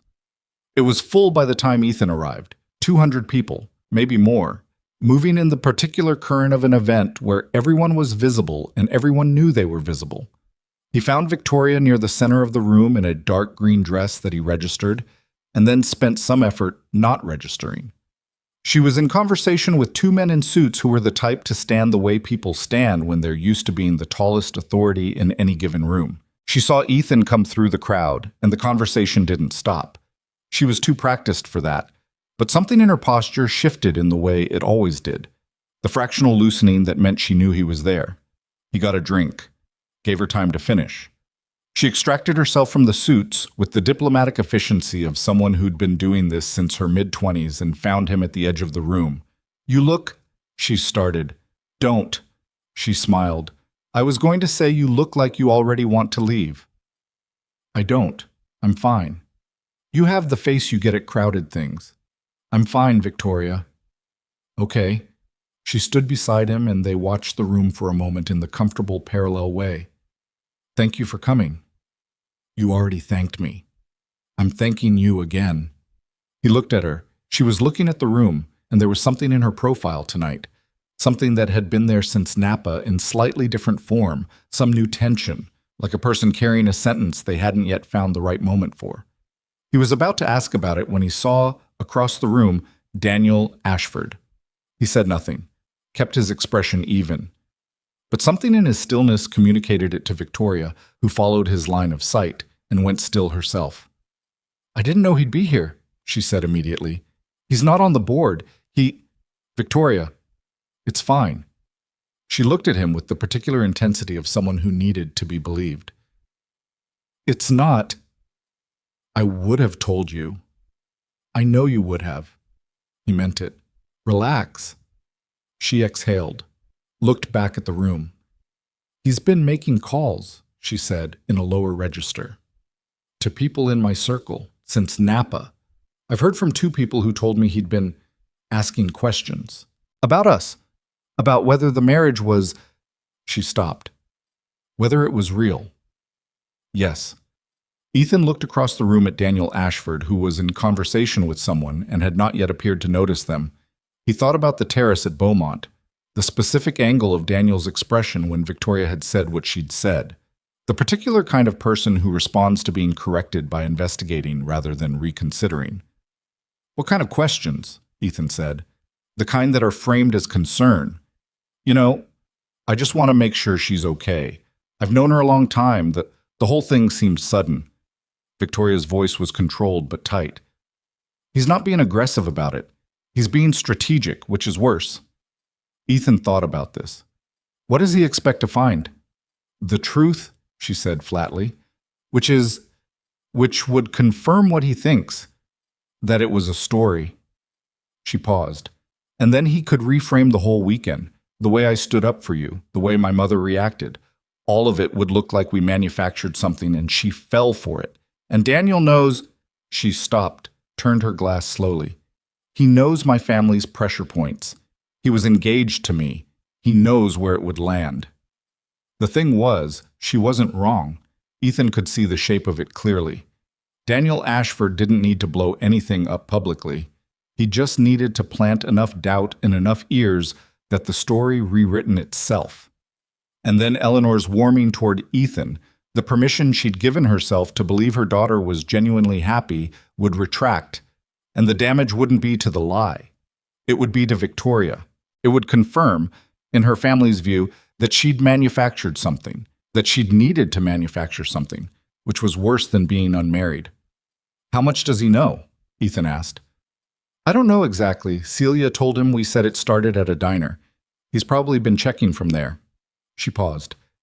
She stopped again, and this time the stop was different, and when he looked at her face, he saw something he didn't often see in Victoria Ashbourne. Not fear, something more like braced. He's here, Ethan said. Not a question. He'd seen Daniel begin moving through the crowd toward them approximately 30 seconds ago. Yes, she said. Okay. He didn't touch her, didn't shift his stance into anything performative, just stood there, in the way he'd stood beside her all weekend in Napa, which was the way he always stood beside her, which was present, facing forward, without keeping score. Daniel Ashford reached them. He looked polished, calm, with the specific smoothness of a man who had prepared for this encounter. Victoria, he nodded. Ethan, a pause. I didn't realize you'd both be here. Small city, Ethan said pleasantly. It is. Daniel looked between them with an expression that was managing something. I wanted to say, I've been thinking about Napa, about the conversation we had on the terrace. Daniel, Victoria started, let me finish, please. He said it gently, reasonably. The voice of a man who knew being reasonable in public was its own kind of leverage. I've been thinking about what you said, Victoria, and I think I said things I shouldn't have. About Ethan's place in your life. That wasn't fair. He looked at Ethan. I apologize. Ethan looked at him. Okay. I've also been thinking, Daniel continued, and here it was, the thing the apology was the runway for, about how sudden all of this was. For everyone. And I care about Victoria. I've always cared about Victoria. And I want to be sure, he paused for exactly the right length of time. I want to be sure that everything is what it appears to be. That she's genuinely… What are you asking? Victoria said. Her voice was very quiet. Daniel looked at her. I'm asking if this is real. The 3 of them stood in the center of 200 people, and the question hung there. And it was the most honest thing anyone had said all evening. And it was also, Ethan recognized, a trap dressed as a question. Because if they said yes, Daniel had planted enough doubt that yes would be examined. And if they hesitated, if anything in their faces moved the wrong way for even a second, he had his answer. Victoria opened her mouth, and then something happened that Ethan had not planned and would not have been able to plan, because it came from the same place that "she's my wife" had come from. Not strategy, not performance, but whatever part of him had stopped being carefully managed and had started simply telling the truth. "I've been in love with her for 7 years," Ethan said. The sentence landed without drama. He said it the way he might say the weather, clearly without armor. Daniel stared at him. Victoria went very still. "I didn't tell her," Ethan continued, and his voice was entirely steady, because whatever was happening in his chest, his voice had decided this was the moment and was behaving accordingly. "For 7 years I didn't say it because I had reasons that made sense at the time. She runs a company. I run a construction project and pick up a kid from school. I thought those were sufficient reasons to keep my mouth shut." He paused. "They were sufficient until about 5 weeks ago." He looked at Daniel with the calm of a man who has nothing left to manage. "So when you ask if it's real, that's the most real thing I can give you. I don't know what the rest of it is yet, but that part is true." Silence, or the version of silence that exists in the middle of a loud room, a localized still point. Daniel looked at Victoria. His expression had moved through several phases and had arrived somewhere that was, if Ethan was reading it correctly, something like recognition. The recognition of a man seeing a thing he missed when he had the chance to see it. Victoria was looking at Ethan. She had not moved. Her face was doing the revision thing. Not the small version, the large version, the one that meant something significant was being rewritten. Her eyes were bright in a way that had nothing to do with the venue lighting and everything to do with a woman who had just heard something she had not allowed herself to expect. Daniel said, after a moment, "Right." And then he said, "I see." And then he picked up his drink and excused himself with what looked like genuine grace and walked back into the crowd. And that was the end of Daniel Ashford as a conversation. Ethan and Victoria stood there. The room continued around them. Glasses clinked. Conversations rose and fell. "Ethan," she said. Her voice was very different from every version of it he'd heard before. Stripped of the professional layer, stripped of the careful management, down to something underneath all of that he'd heard only in pieces, never like this. "I know," he said. "You just—" She stopped. "In a room full of— I know. You couldn't have said that somewhere with fewer people?" "Apparently not." She made a sound, not quite a laugh, not quite not a laugh. Her hand came up and covered her mouth briefly, and then came down. Her eyes were still very bright.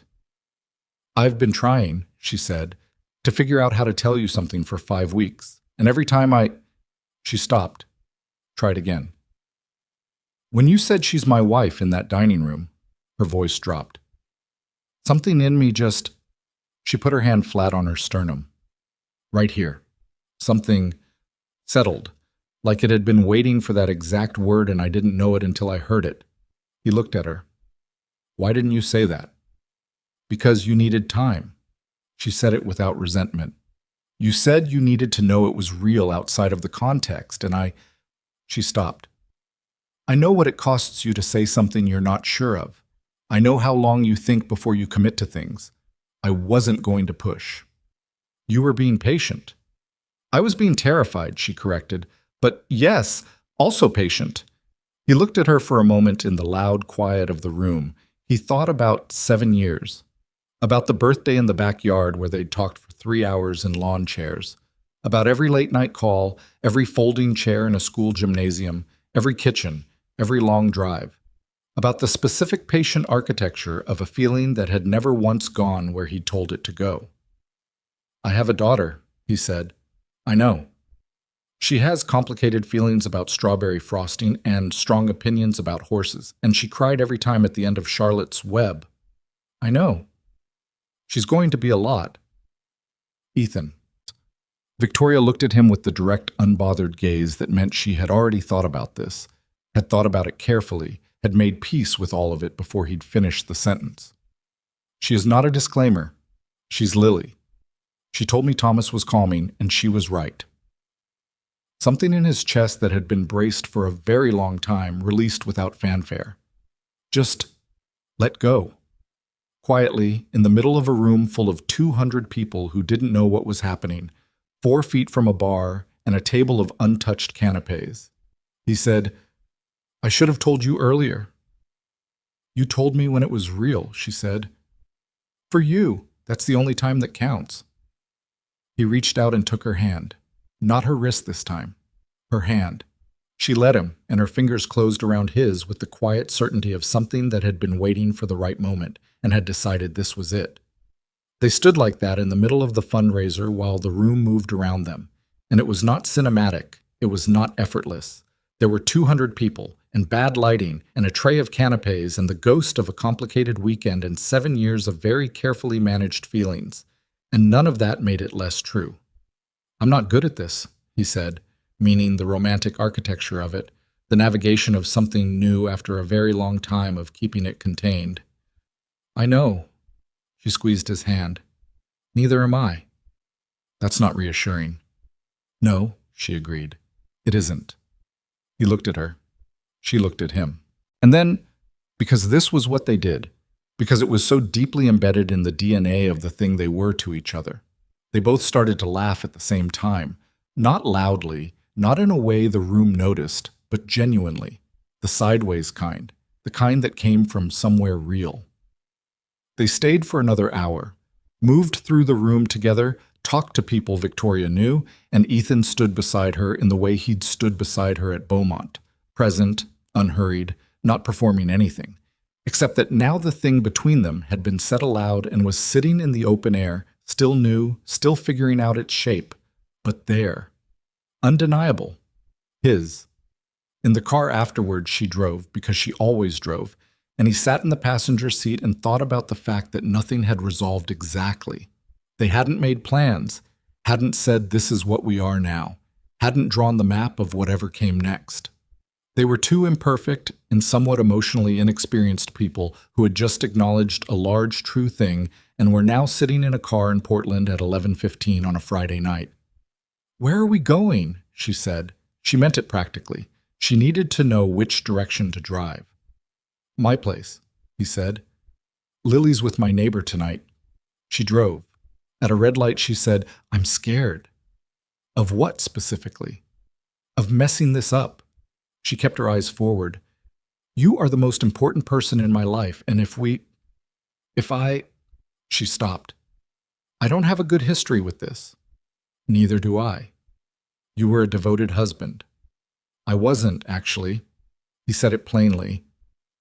"I was a decent person in a wrong situation. Those aren't the same thing."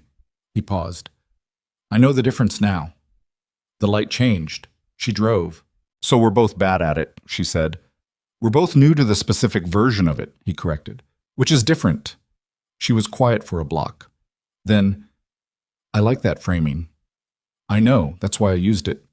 She looked at him sideways, briefly, and smiled. The real one. The sideways one. The one that started this whole thing in a backyard 7 years ago and had never once stopped being the most honest thing in any room it appeared in. She pulled up in front of his building and put the car in park. They sat there for a moment. The city was quiet in the way Friday nights get quiet after midnight. Not empty, but settled. A few windows lit across the street. A cab moving slowly down the block. "Come up," he said. Not an invitation in any direction but the obvious one. Come up, have tea. Be in the same space for a while longer in this new version of things. He was not moving fast. He had never been capable of moving fast with anything that mattered. "Okay," she said. They went upstairs. He made tea. She sat at the kitchen table in the dress and the heels she'd slipped off at the door, one foot tucked under her, and watched him move around the kitchen, and neither of them talked much. And it was not easy exactly, because easy was not the word for a thing with this much history and this much weight. But it was right, in the specific way that right things feel, not without effort, not without the awareness of how much could go wrong, but true. Fundamentally, stubbornly, undeniably true. She left at 1 a.m. At the door she paused, and he was standing close enough that the pause had a different quality than it would have had 5 weeks ago, or 1 month ago, or 7 years ago, and she looked up at him with the revised expression, fully revised now, nothing withheld, and he leaned down and kissed her. It was not the first kiss of a movie. It was careful, brief, the kind of kiss that is asking something rather than declaring it, and what it asked was, "Is this?" And what the answer was, yes, quiet, real, the kind of thing that doesn't need to be more than it is because what it is already enough. She went home. He locked the door, stood in the hallway of his apartment at 1 a.m, and thought about how a sentence he'd said by accident 6 weeks ago in a dining room in Napa had turned out to be the truest thing he'd said in years. He thought about Daniel Ashford's face and about Victoria's hand closing around his in the middle of a fundraiser. He thought about Lily saying she's nice because she wants to be, with the casual perceptiveness of a child who doesn't know she's naming something important. He went to bed. He slept, for the first time in several weeks, without the ceiling conversation. The apartment was quiet around him, and outside Portland was doing what it always did. And somewhere across the city, Victoria Ashbourne was probably awake and probably thinking, and he thought, there will be a lot of difficult conversations ahead, and a lot of things to figure out, and none of it will be smooth. He thought, I can do difficult. He thought, I've been doing difficult for a long time. He closed his eyes, and something in him that had been holding a door closed for 7 years let it stand open, and he didn't reach back to shut it. That was enough for tonight. It was in fact more than enough. The beginning of something real is rarely clean. Ethan had known that intellectually before. He'd been through the beginning of something real once before, with Lily's mother, and that one had had all the hallmarks of people who move fast because moving fast feels like certainty. He knew better now. He knew that the actually true things tend to announce themselves quietly and then require an enormous amount of unglamorous work to maintain. So the 2 weeks after the fundraiser were not a honeymoon, not a montage, not the part of a story where everything clicks into place. They were two people who had known each other for 7 years, figuring out how to be a different thing without losing the original thing, which is harder than it sounds and requires more honesty than most people are comfortable with. They saw each other 4 times in those 2 weeks. Twice with Lily, dinner at Ethan's, then a Saturday at the Oregon Museum of Science and Industry that Lily had lobbied for on the grounds that there was an exhibit about deep-sea creatures, and she had questions. Once without Lily, coffee in the morning before Ethan's site walk, and Victoria's first meeting, 40 minutes at a small table in the coffee shop on Burnside where they'd been meeting for years, except that now when he sat across from her there was the awareness of the kiss at the door, brief and careful and real. And that awareness sat between them like a new piece of furniture in a familiar room. You had to learn where it was before you stopped walking into it. The 4th time was harder. They'd had dinner, just the 2 of them, at a restaurant that was nice without being the kind of nice that required a reservation 6 weeks out. Victoria had ordered the things she always ordered there. Ethan had ordered wrong, the pasta, which sounded better than it was. And they'd talked about work, about Lily's school project that had received a commendation from her teacher, about a board situation at Victoria's company that was consuming more of her week than it should have been. And somewhere in the middle of the main course, Victoria had said carefully, the thing that had been sitting at the edge of several conversations. I've been thinking about what we do about my family. He'd set down his fork. Okay. They think we're married. She kept her voice low. Not because anyone around them was listening, but because the sentence required it. My mother thinks we're married. She called me again last week. Warmer. Asking how we are. Asking if Ethan might want to come to the Beaumont again for the fall gathering. A pause. She's building something in her head. A version of me that's finally... She stopped. A version of me she can stop worrying about. And that's not sustainable, Ethan said. No. She turned her wine glass slowly. It isn't. He looked at the table. He'd known this conversation was coming. Had known it since the morning after Napa when they'd sat in that kitchen and agreed to let the weekend be what it was. The lie had a shelf life. Every lie did. The only question was how it ended. We have to tell them the truth, he said. It wasn't a question. Yes. She looked at him. And I don't know how they receive that. My mother in particular. She trusted what she saw. She built She adjusted something in herself based on what she saw. Finding out it started as a misunderstanding, She stopped. It's going to look like we played her. We did, a little. I know. Victoria's voice was flat with self-knowledge. I know we did. I made that call. You came because I asked you to. She paused. Whatever the fallout is, it's mine, not yours. That's not how it works, he said. Ethan, Victoria. He said it in the tone that meant, don't do the thing where you make yourself responsible for everything and everyone else peripheral. We made that call together. I said yes. I said the sentence in the first place. We're in this together, that's actually the point, right? She looked at him. The revision in her face, the one he'd been watching since Napa, had settled into something more permanent now, less active rewriting, more resting in a new position. Right, she said quietly. So we tell them together. She exhaled. She's going to have questions. She already has questions. She's been filing them for 6 weeks. She's going to want to know what's real, and I'm going to have to explain. She stopped. How do you explain that you asked your closest friend to pretend to be your husband, and then somewhere in the pretending you realized something you should have known for a long time? He said nothing for a moment. Then, you explain it exactly like that. She looked at him. It's the truth, he said. It's not a flattering story, but it's the true one. And your mother, I think she's more interested in true than flattering. Victoria was quiet. She looked at the wine glass, then at the window, then back at him. I hate that you're right about her. I've met her twice, but yeah. She made a sound that was almost a laugh. When? Soon, he said, before Daniel does whatever he's building toward. He's been quiet since the fundraiser. People like Daniel are quietest right before they do something. She nodded slowly. She knew this. She'd spent her career reading rooms and people. She knew the shape of what Daniel Ashford was likely to do, not out of malice, or not only malice, but out of the specific wounded pride of a man who had been publicly corrected and needed the record to reflect his version of events. I'll call her, Victoria said. I'll set it up. We'll go to her. Not another gathering, just the 2 of us, or 3 of us if Lily should come, Ethan said. He thought about it for a second.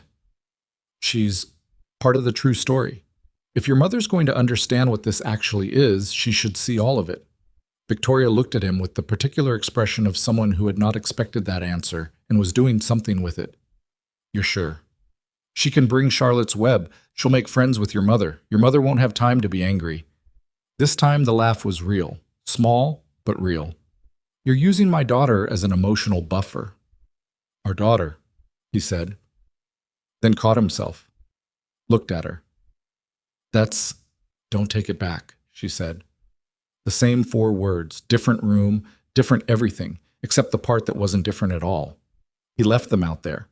The call came before they had a chance to make their own.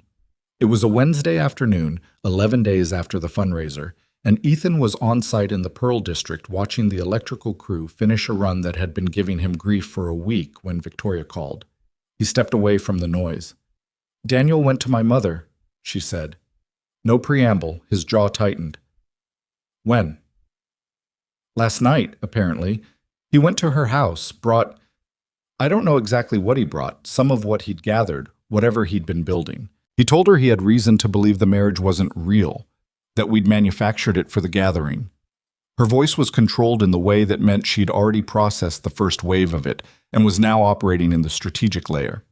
My mother called me this morning. She said she wanted to hear my side before she said anything. What did you tell her? I said I needed to come in person. She agreed. A pause. She didn't sound angry, Ethan. She sounded... A breath. Hurt. Which is worse. He stood in the noise of the construction site and thought about Eleanor Ashbourne standing in her house being told by a man with a wounded ego that her daughter had built something false for her benefit. Thought about the specific quality of Eleanor's gaze, the one that filed things, assessed things, waited for the right moment. Thought about her saying someone who shows up without keeping score. When are you going there? He asked. Friday. I was hoping... I'll rearrange Friday, he he said. Tell me the time. A pause. You don't have to, Victoria. Right. Another pause. 11 in the morning, she's in Lake Oswego. I'll be there. He hung up and stood on the job site for a moment. One of the crew said something to him about the conduit run, and he answered it correctly and completely while operating in a parallel track of his mind that was calculating what Friday required. He'd need to get Lily to school, reschedule his 11 o'clock, figure out whether to bring Lily directly or pick her up from school and take her to Victoria's office first, and then drive to Lake Oswego together. He thought about Eleanor Ashbourne hearing Daniel Ashford's version of events. He thought about what it costs a person to adjust their understanding of their child, to allow themselves to believe something generous and true, and then be told they were wrong to believe it. He thought, we should have gone sooner. He thought, we should have been the first ones to say it. He called Victoria back. Lily gets out of school at 3:15, he said. If your mother can do 4 instead of 11, we bring Lily, and we do it right. Ethan, it's fine. You don't need to. I know I don't need to. He was walking back toward the building now, hard hat in hand. I want to. There's a difference. You told me that. Silence on the line. I'll call her, Victoria said. Eleanor agreed to 4 o'clock. Friday came the way Fridays come when you've been counting toward them, arriving before you're ready and after you've already exhausted yourself preparing. Ethan picked Lily up from school at 3:15. She was in her regular clothes by then, had changed from her uniform at some point in the day with the help of the after-school program, and she climbed into the car with her backpack and her book and an expression that said she had strong opinions about something. Sasha took my eraser, she announced. Did you get it back? Eventually, it took a while. She buckled herself in. Where are we going? This isn't the way home. We're going to visit Miss Victoria's mom. You met her at the gathering. Lily thought about this. The one who knew about Thomas and Margot. That's her. She seemed smart. Lily opened her book. Is Miss Victoria going to be there?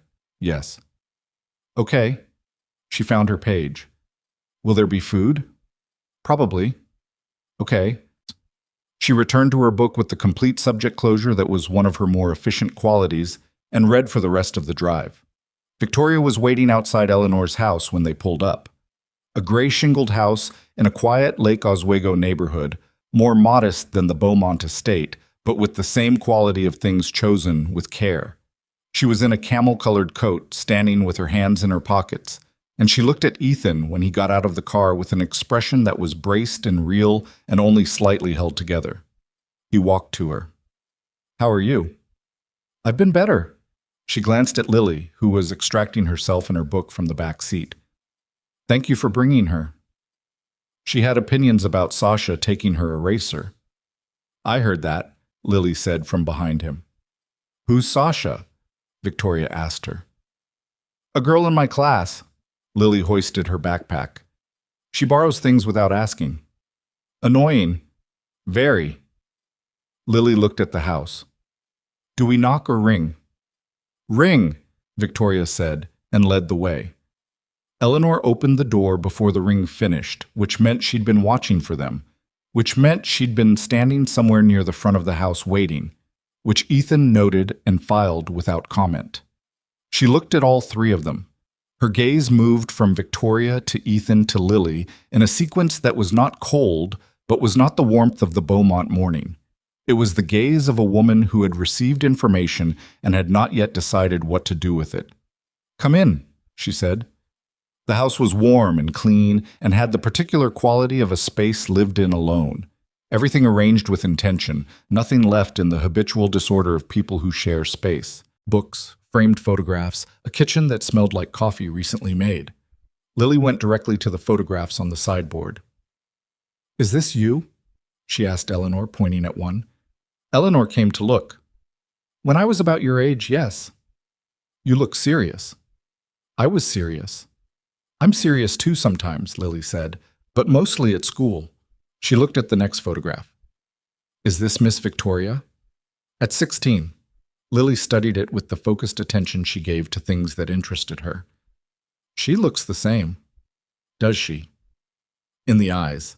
Lily looked at Victoria, who was standing in the entrance to the living room. "You have the same eyes in that picture, like you're thinking about something." Victoria looked at her for a moment. "I usually am." "Me too," Lily said, and moved to the next photograph, apparently satisfied. Eleanor watched this child work her way down the sideboard, and something in her face shifted a fraction. Not resolved, not softened into anything simple, but moved. The specific movement of a person encountering something that doesn't fit the narrative they've been handed. They sat down. Eleanor had made coffee, had put out a small plate of cookies that Lily immediately and politely took one from and ate with focused efficiency. The room was quiet in the way that rooms get quiet before important conversations. Eleanor looked at Victoria. "Tell me," she said. Victoria told her. She told it plainly, not confessionally, not with excessive apology, but honestly, starting from the beginning. The gathering invitation, the weight of it, asking Ethan to come. The waitress, the assumption, the sentence Ethan said, and the 4 words she'd said back. She told it all the way through, the weekend, the performance they'd maintained, the reason she'd wanted it, what it had cost, what it had revealed. She didn't minimize the lie, didn't dress it up, didn't reframe it as something other than what it was. Ethan sat beside her and said nothing while she spoke. He'd made a decision about this on the drive down. It was Victoria's truth to tell, her mother to face, and his job was to be present for it, not to intercept or redirect or manage the reception. He watched Eleanor's face as Victoria talked, the particular stillness of a woman taking in information and sitting with it rather than reacting before she'd finished receiving it. When Victoria finished, the room was quiet. Lily, who had listened to approximately none of this, she was looking at a book from Eleanor's coffee table about coastal birds of the Pacific Northwest, which had apparently replaced Charlotte's Web as the afternoon's interest, said, without looking up, "Is this a pelican?" "Yes," Eleanor said, automatically. "Their pouches hold a lot," Lily said, "more than their stomach." Eleanor looked at her. "That's right." Lily nodded and turned the page. Eleanor looked at Victoria. "You should have told me," she said. It was not an accusation. It was a statement of something that was simply true and hurt in a simple, uncomplicated way. "Yes," Victoria said, "I should have." "I understand why you didn't." Eleanor's voice was measured. "I understand the pressure you feel at those gatherings. I'm aware of what I've contributed to that pressure over the years." She paused. "That doesn't mean it didn't matter." "I know." "Daniel came to me because he wanted to discredit you," Eleanor said. "He wanted me to feel manipulated enough to, I'm not sure, distance myself perhaps, make you smaller to me than you are." She paused. "He misjudged how I feel about my daughter." Victoria looked at her mother with an expression that was working very hard to stay composed and was about 70% successful. "But I'm not going to pretend it didn't land," Eleanor continued, "because it did.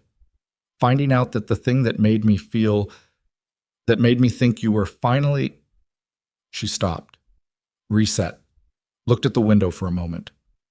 "I had started to believe you were happy, in a way I hadn't seen in a while." "She is." Both women looked at Ethan. He'd said it quietly without planning to, but it was true, so he let it stand. "She's happy," he said. "Not the same way she was pretending to be happy at the gathering. I know the difference. I've known her for 7 years. He looked at Eleanor. "The marriage story was a lie. What wasn't a lie was every other thing you saw that weekend. The way she talked about you in the car on the way down.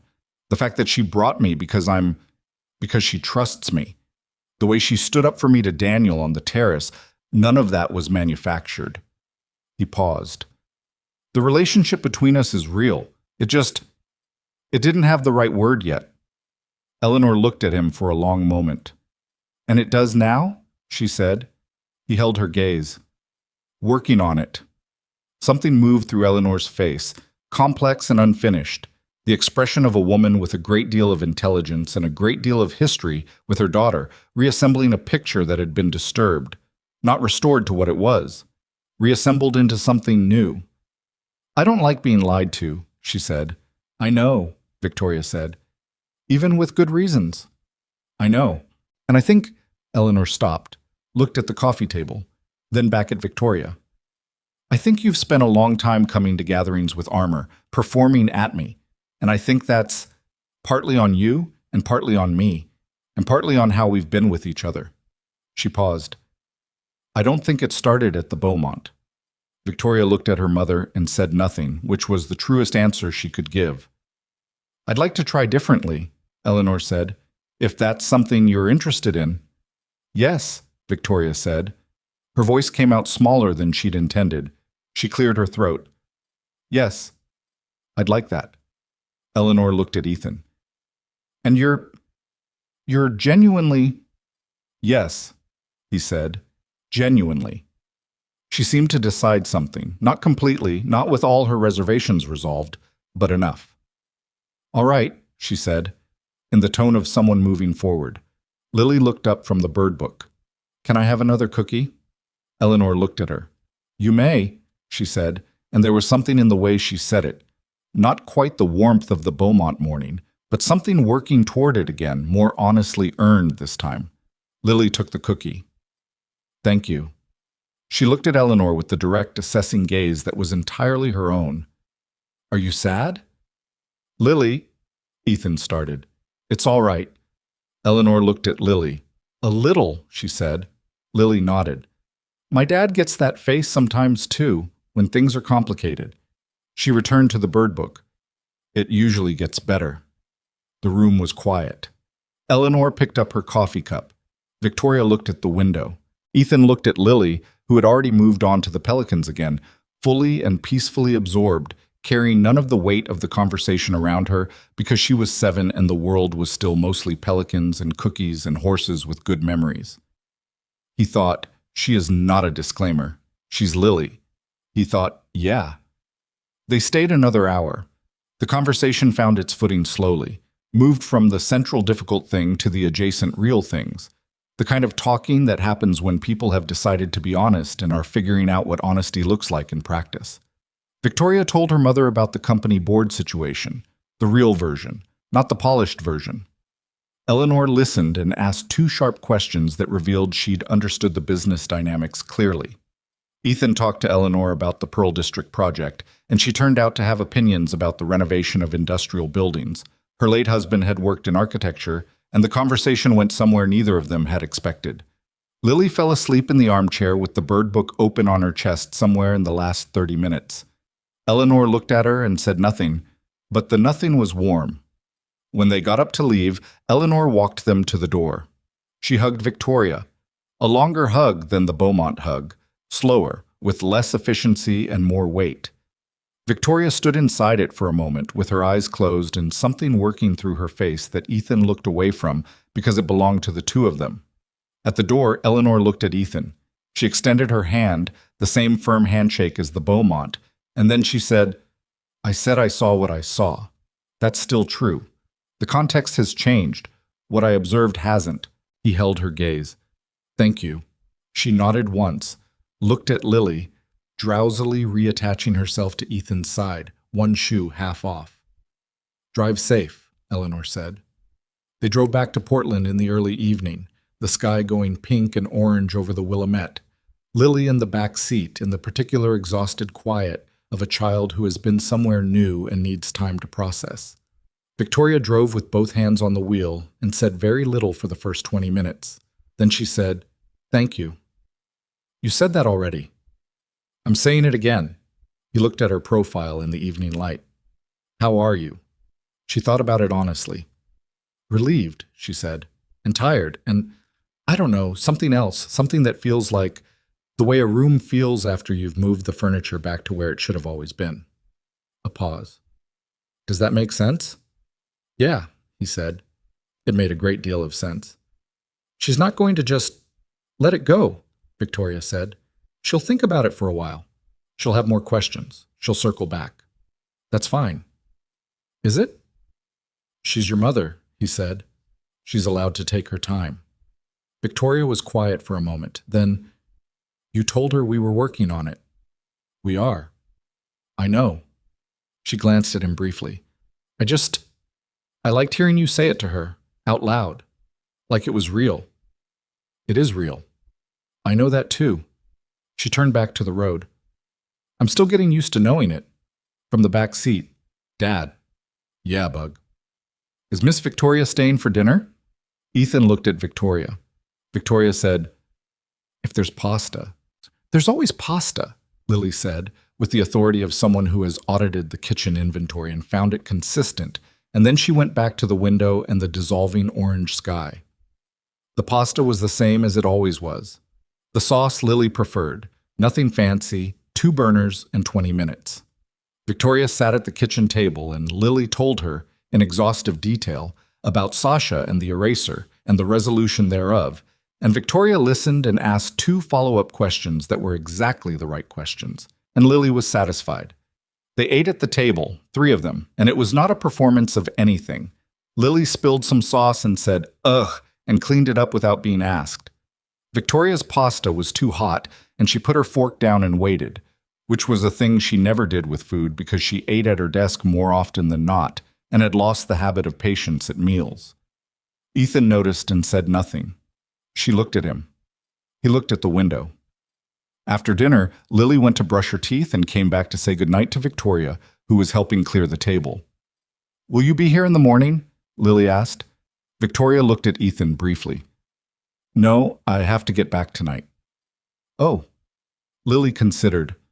Okay. She hugged Victoria around the waist with the sudden compression of a child who has decided a hug is happening and it's happening now.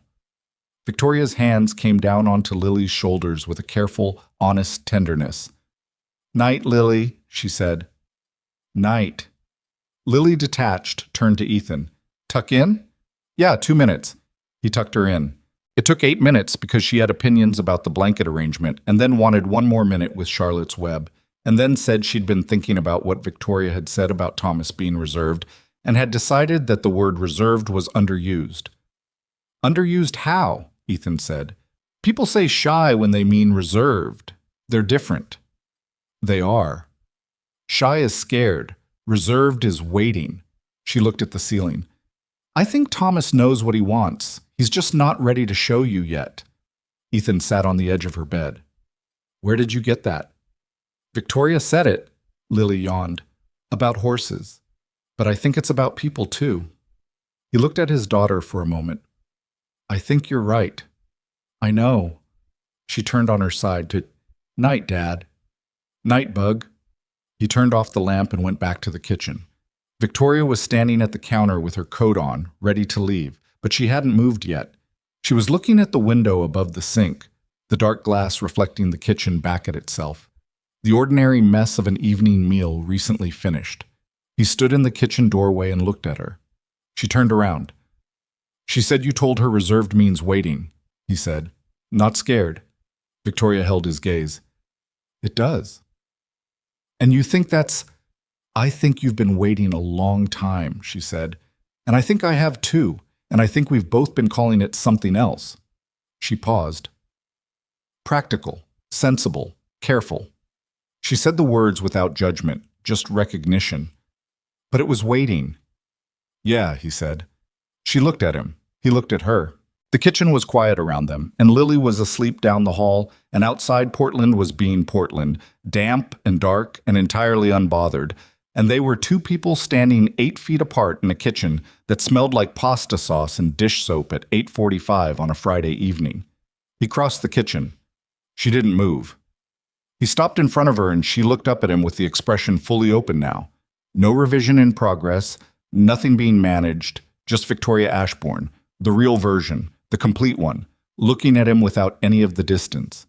He kissed her. Not the careful questioning kiss from the apartment door 11 days ago. Something more deliberate, with the weight of 7 years and 1 complicated weekend and 2 weeks of figuring out what came next in an honest conversation in a Lake Oswego living room. She kissed him back with the same weight. When they stopped, she rested her forehead briefly against his, which she had never done before, and which turned out to be the most quietly intimate thing that had happened between them, more than the kiss somehow, the particular trust of that. You should stay, he said. I'll make up the couch. She pulled back, looked at him. The couch. We're not moving fast, he said. She held his gaze for a second. Then she said, I wasn't suggesting anything different. I know. He held her gaze back. I'm just saying it clearly, she said. I know. I appreciate it. She shrugged off her coat, hung it on the chair, and sat back down at the table with the ease of someone who has just been given permission to stop leaving. Do you have tea? I always have tea. Then make tea and tell me what Lily's teacher said about the ecosystem project. He made tea. He told her about the ecosystem project. They sat at the kitchen table until 11, talking about nothing that required management. Her company, his job site, a book she'd been reading, the coastal bird book Lily had found at Eleanor's, and the conversation about pelicans. The ordinary movement of two people learning the texture of each other's daily life at a pace that felt sustainable. He made up the couch. She slept there. He knew because at 2 a.m. he heard her shift and resettle, the particular sound of a person sleeping in an unfamiliar space, and he lay in his bed and thought, she's here, in the apartment, asleep on the couch, like something that makes sense. He thought about what Lily had said. Reserved is waiting. He thought, I've been waiting. He thought, I'm done waiting. He went to sleep, and the apartment held all three of them through the night without difficulty, which was perhaps not as small a thing as it sounded. In the morning, Lily discovered Victoria asleep on the couch at 6:42 and woke her by sitting in the armchair across from her and reading aloud from Charlotte's Web at a volume that was technically indoor but only just. Victoria opened her eyes. Lily looked at her over the top of the book. Good morning. Good morning. Victoria's voice was the voice of someone not yet at full capacity. I'm at the sad part, Lily said. Again? It's always the sad part eventually. Lily lowered the book. Do you want breakfast? Dad makes eggs. He makes them wrong, but they taste okay. Victoria looked at this child, serious and direct and entirely herself, sitting in an armchair at 6:42 in the morning with a book about a spider, entirely comfortable with the fact of Victoria's presence as if it were the most natural thing, as if it had always been like this, as if there had never been a question about whether Victoria belonged in this apartment on a Saturday morning. Yes, Victoria said. I want breakfast. Okay. Lily went back to her book. I'll tell him you're awake. She got up and padded down the hall toward Ethan's room, calling his name in the manner of someone who has never once in her life considered that people might want to be woken gently. Victoria sat up on the couch and looked at the morning light coming through the apartment windows, the ordinary gray gold of a Portland Saturday, and she thought about Eleanor's house, and the conversation that had been hard, and the conversation that had been harder, and the way Ethan had said we're in this together without any performance around it. She thought about reserved and waiting. She thought, not anymore. From the kitchen, the sound of Ethan starting the wrong eggs. From down the hall, Lily explaining something to him at volume. The smell of coffee, the ordinary light, the specific early morning texture of a Saturday in a home where people lived. She got up, went to the kitchen, and sat at the table. Ethan looked at her over his shoulder. How do you want yours? However you make them, she said. He turned back to the pan. They come out a little overdone on the edges. That's fine. It's not a skill of mine. Ethan, she put her hands on the table. I've known you 7 years. I know you can't make eggs. Make the eggs. He made the eggs. They came out a little overdone on the edges. They were fine. The overdone eggs became a recurring joke between them that carried further than either of them expected. It became the thing Victoria mentioned when people asked how she and Ethan had finally gotten together. Not the Napa weekend, not the fundraiser, not the kiss at the apartment door, but the morning after Eleanor's, sitting at the kitchen table with slightly burned edges on the eggs, and Lily reading aloud about a spider dying while the Portland Saturday came through the windows gray and unhurried. She'd say, he made me eggs that weren't quite right, and I stayed anyway, and I think that was the moment I understood what I'd been choosing. It was a better story than the real beginning, which involved a misunderstanding in a dining room and 4 words that changed everything. Or maybe it was the same story, told from a different angle. Maybe both things were true simultaneously, that it started with an accident and solidified over burned eggs. And the truth was somewhere in the whole arc, rather than any single point along it. That was the thing neither of them had understood at the beginning, when they were navigating the weekend and the weeks after with the careful attention of people who know they're handling something fragile. Love doesn't have a single origin point. It accumulates. It settles in layers the way sediment does, each layer so thin you don't notice it arriving until you look back and see how much has built up beneath your feet without your conscious participation. 7 years of layers. 7 years of showing up and paying attention and choosing each other's company without naming what the choosing meant.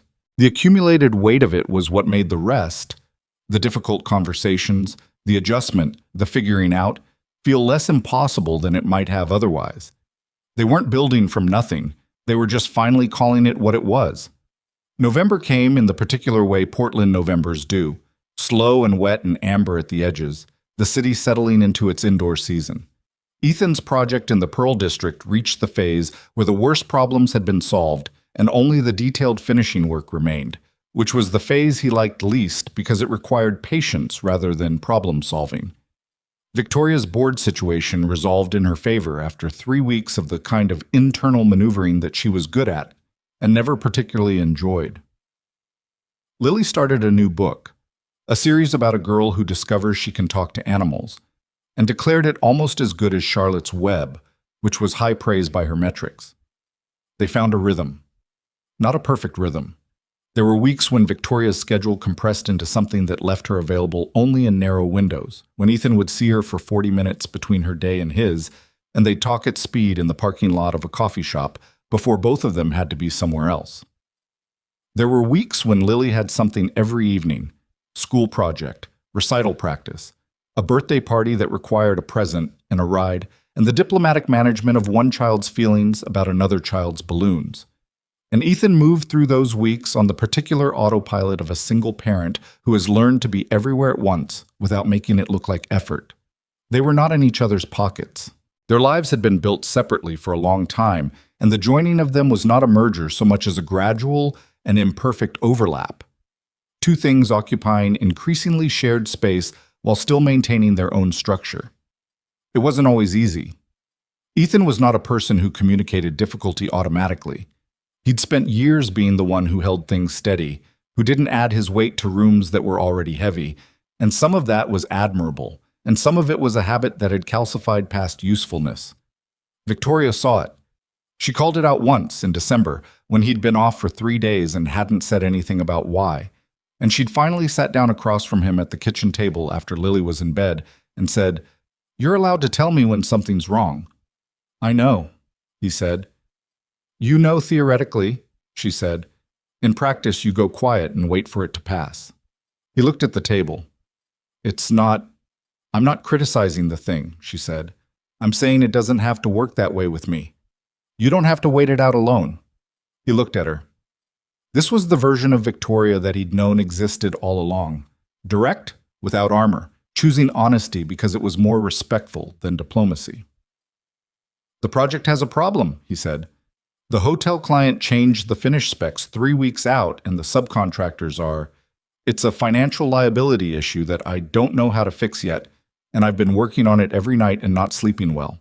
He paused. "It's not a crisis. It's a problem I'm managing." "But it's been eating at you." "Yes." "Okay." She folded her hands on the table. "Tell me the specifics." "Victoria, it's not your—" "Tell me the specifics," she said again. Not impatiently, just clearly. He told her. She listened without interruption, which was a skill she'd developed professionally and which was rarer than it should be. When he finished, she said, "Have you talked to the client directly about the liability split?" "They're resistant." "What's their exposure if it goes to dispute?" He hadn't calculated it from their side. He sat there for a moment, realizing he hadn't. "I don't know exactly." "Calculate it and put it in a document and send it to them before you request the meeting. Give them the math." She paused. People resist conversations they feel like they're losing before they start. Change the frame. It was not a complicated suggestion. It was the suggestion of someone who had spent a decade negotiating from disadvantaged positions. He looked at her across the table and thought about all the ways people in his life had handled his difficulty over the years. The well-meaning but useless "it'll be fine." The anxious mirroring that made his problems bigger by reflecting them back amplified. The people who changed the subject because difficulty made them uncomfortable. Victoria had said, "Tell me the specifics." He thought, "Yeah, that's why." "Thank you," he said. "You can just talk to me," she said. "That's the whole point." "I know." "Do you?" He looked at her. "I'm learning." She held his gaze for a moment. "So am I," she said, which was the more honest half of the conversation, and they both knew it. She was not without her own habits. Victoria's version of going quiet was different from Ethan's. She didn't withdraw, she accelerated. When something was wrong, she worked more, filled her schedule, moved at a speed that made sitting with difficulty impossible because there was always the next thing. Ethan learned to recognize it by the specific quality of her busyness, not the ordinary productive busyness of a person running a company, but a frantic underneath quality, the motion of someone outrunning something. He'd seen it first in January, when a deal she'd been building for 8 months fell apart in 48 hours due to a regulatory change she hadn't anticipated. She'd handled it professionally, reorganized, redirected, and then she'd spent a week at a pace that concerned him, not in a crisis way, but in the way of someone who was not allowing themselves to land anywhere long enough to feel the disappointment.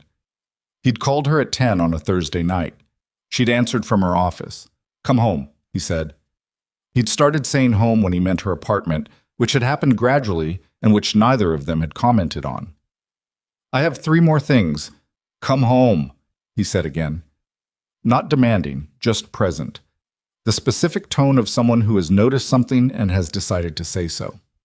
A pause. "The deal? I know about the deal. Come home." Another pause, longer. Then he heard the quality of the silence change. The background office sound fading as she moved, a door, her coat. "Okay," she said. When she got to her apartment, he was already there. He had a key by then, which had happened at some point in November with very little ceremony. She'd handed it to him and said, "For when Lily's with you and you need somewhere to work," which was a practical justification for a thing that was actually about something else, and he'd taken it without comment. He'd made tea. She'd come in and sat on the couch and not said anything for a while, and he'd sat beside her and not said anything either. And eventually she'd said, 8 months, meaning the deal, and he'd said, "I know." And she'd said, "I knew the regulatory environment was shifting, but I thought," and stopped and started again. "I miscalculated." "Yeah. It cost us a significant amount of credibility with 2 investors. Probably. I don't like miscalculating. Nobody does." She looked at him sideways. "You could be more sympathetic." "I could," he agreed. "Or you could let yourself be disappointed without needing me to manage it for you." She looked at him for a moment with the expression of someone who has been understood more precisely than is comfortable.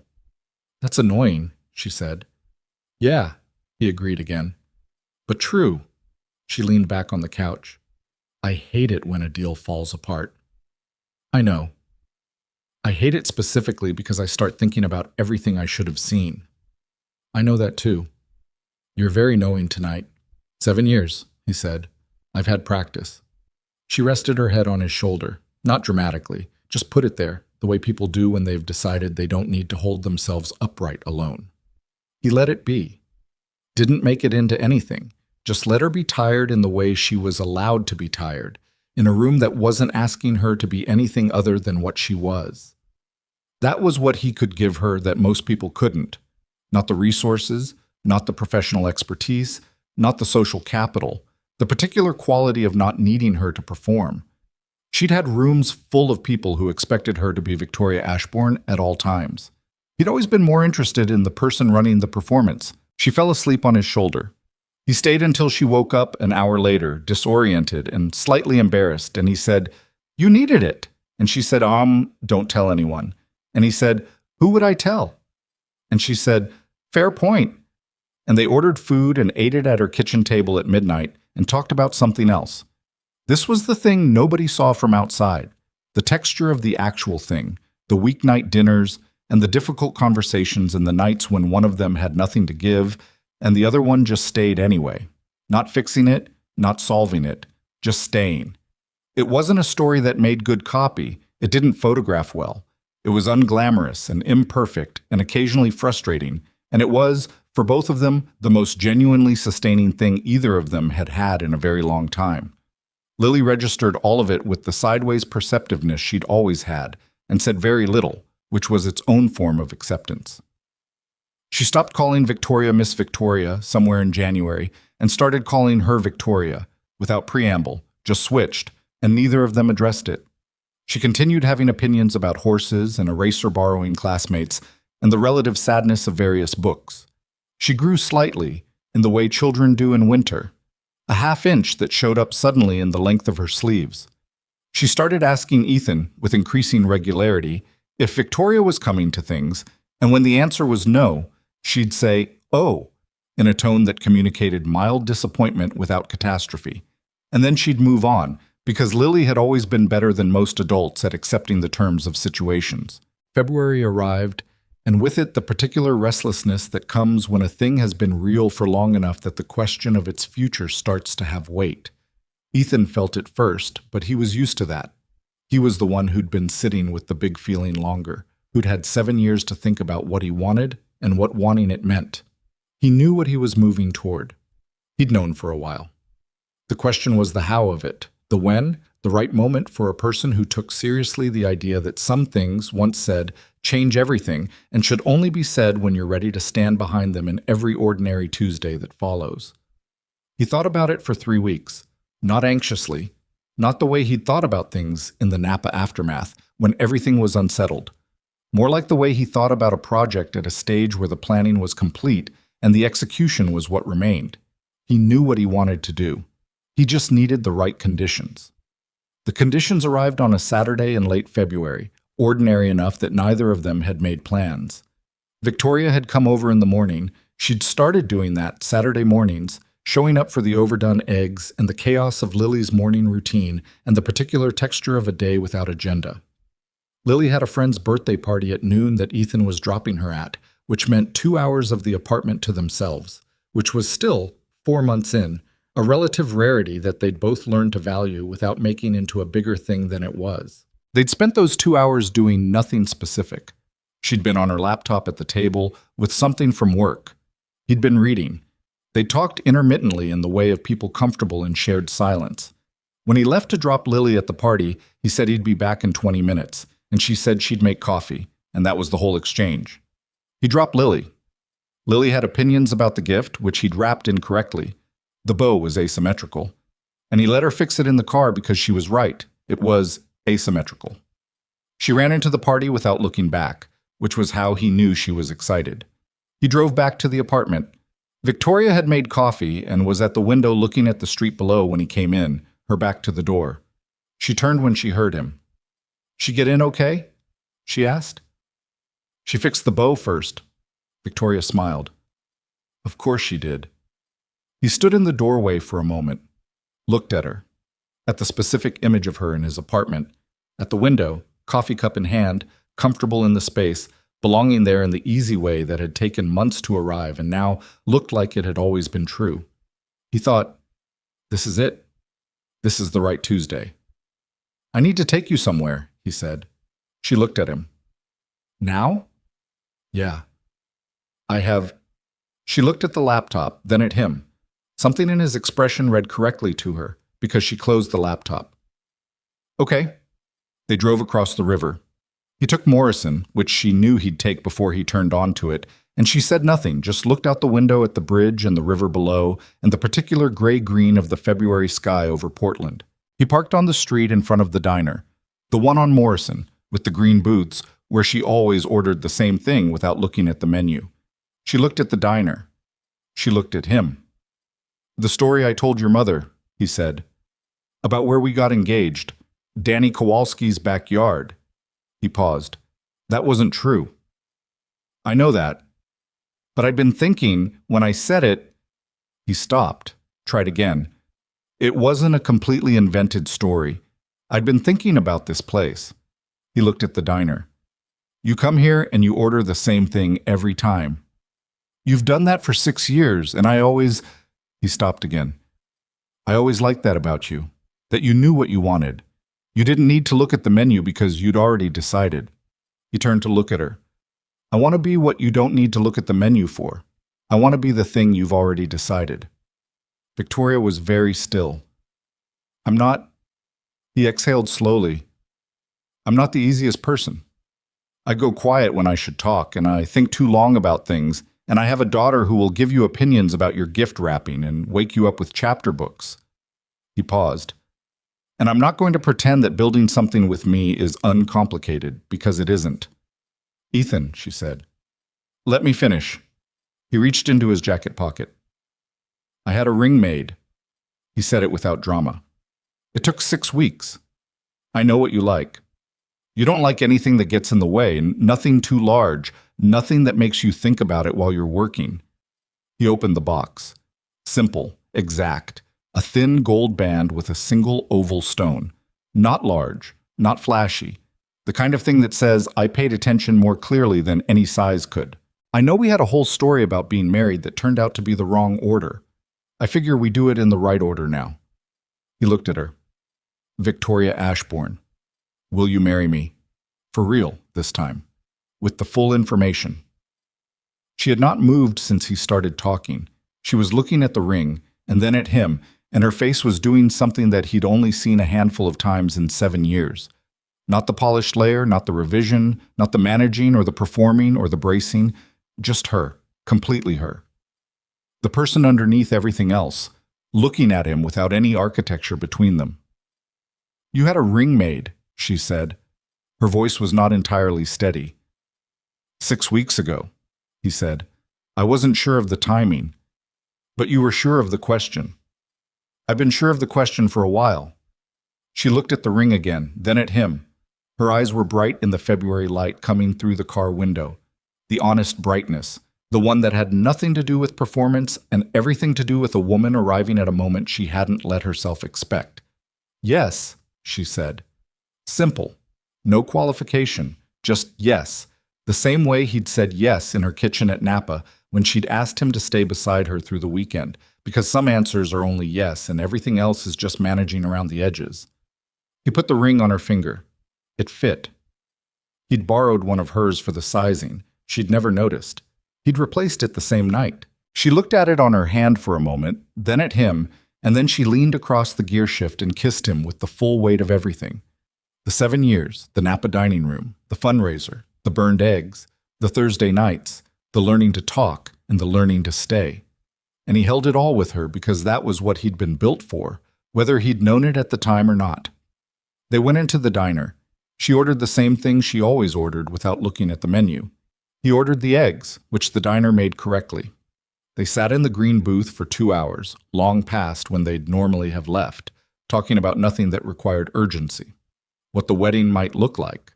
Small, she said immediately. Smaller than that, he said. They laughed. When they'd tell Lily, tonight they agreed, together, what to do about the Ashbourne family gatherings going forward.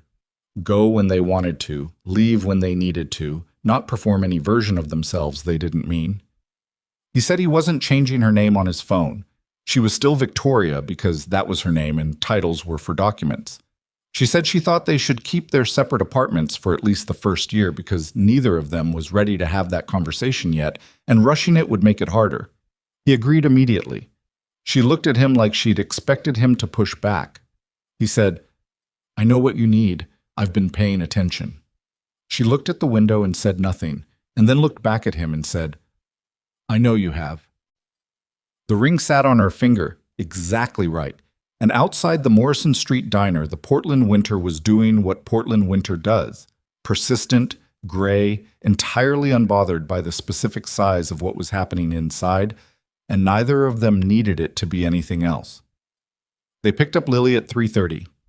She came out of the party with frosting on her sleeve and her hair half undone from whatever arrangement it had started in, and she climbed into the back seat and said, There were strawberry cupcakes, but I ate the cake part and left the frosting.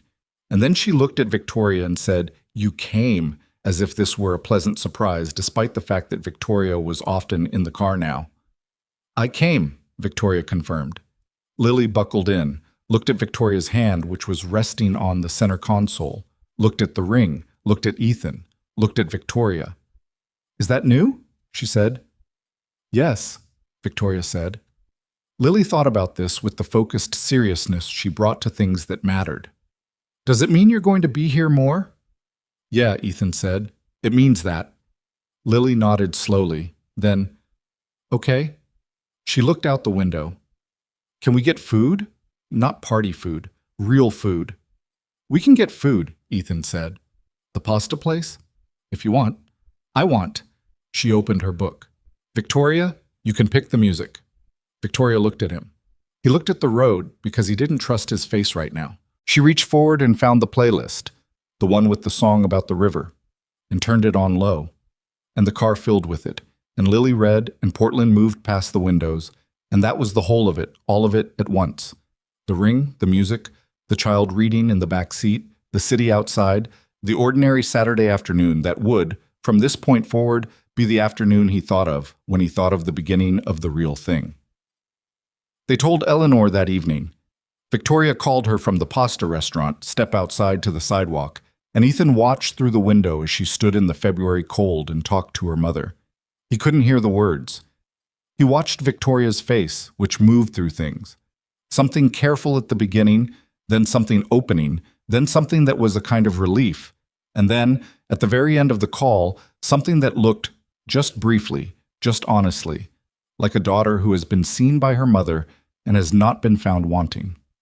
She came back inside. Her eyes were red at the edges, which she would not have admitted, and which he did not mention. "She cried," Victoria said, sitting back down. "Okay." She said she'd known, in the Lake Oswego living room, that whatever the story was, the real thing was there. Victoria picked up her fork. "She said she'd waited to see if we'd figure it out." "Smart woman." "She said to tell you she still thinks you show up without keeping score." Victoria looked at him. She meant it as the highest thing. I know she did. Lily, who had been eating pasta with focused efficiency and had apparently been listening with one ear in the way she always listened to everything, said, "What does that mean? Keeping score?" "It means," Ethan said, "doing things for people and expecting something back every time." Lily thought about it. "Like when Sasha lent me her marker but reminded me about it for a week." "Exactly like that." "That's annoying," Lily said. "It is." She went back to her pasta. "I don't do that," she said. "No," he agreed. "You don't." She looked pleased with herself in the specific way of a child who has been confirmed in a good opinion of her own character and returned to her food, and the table was the way it had been since autumn. 3 people who had arrived at this particular configuration by an improbable route and had decided, each in their own way, that it was exactly right. The spring wedding was Victoria's idea, in that she was the one who said, unprompted, in March, "I don't want a long engagement. I want to do it while it still feels like a decision we're making rather than something we're waiting to do." He'd said, "When?" She'd said, "June." He'd said, "Okay." That had been the entirety of the planning conversation. The actual planning had been more involved and less harmonious, as all actual planning is. They disagreed about the venue. He wanted outdoors. She was worried about Oregon June weather being unpredictable, which was correct but not a reason not to try. They eventually agreed on a venue that had an outdoor space with an indoor backup, which was the construction manager and the risk assessor finding a compromise that worked. The guest list was the harder conversation. Her world was large and connected and full of people who had professional reasons to be included. And his was small and specific, and reconciling those two realities required several evenings of the particular friction of 2 people who care about different things, realizing they have to make a third thing together. Lily was involved. She wanted a role. She was given one, the person who walked in before everyone else and placed the flowers on the chairs, one on each, which was a job they invented specifically for her because she'd said she wanted to do something important, and they both recognized that what was actually important was that she felt included in what was happening. Marcus was not invited.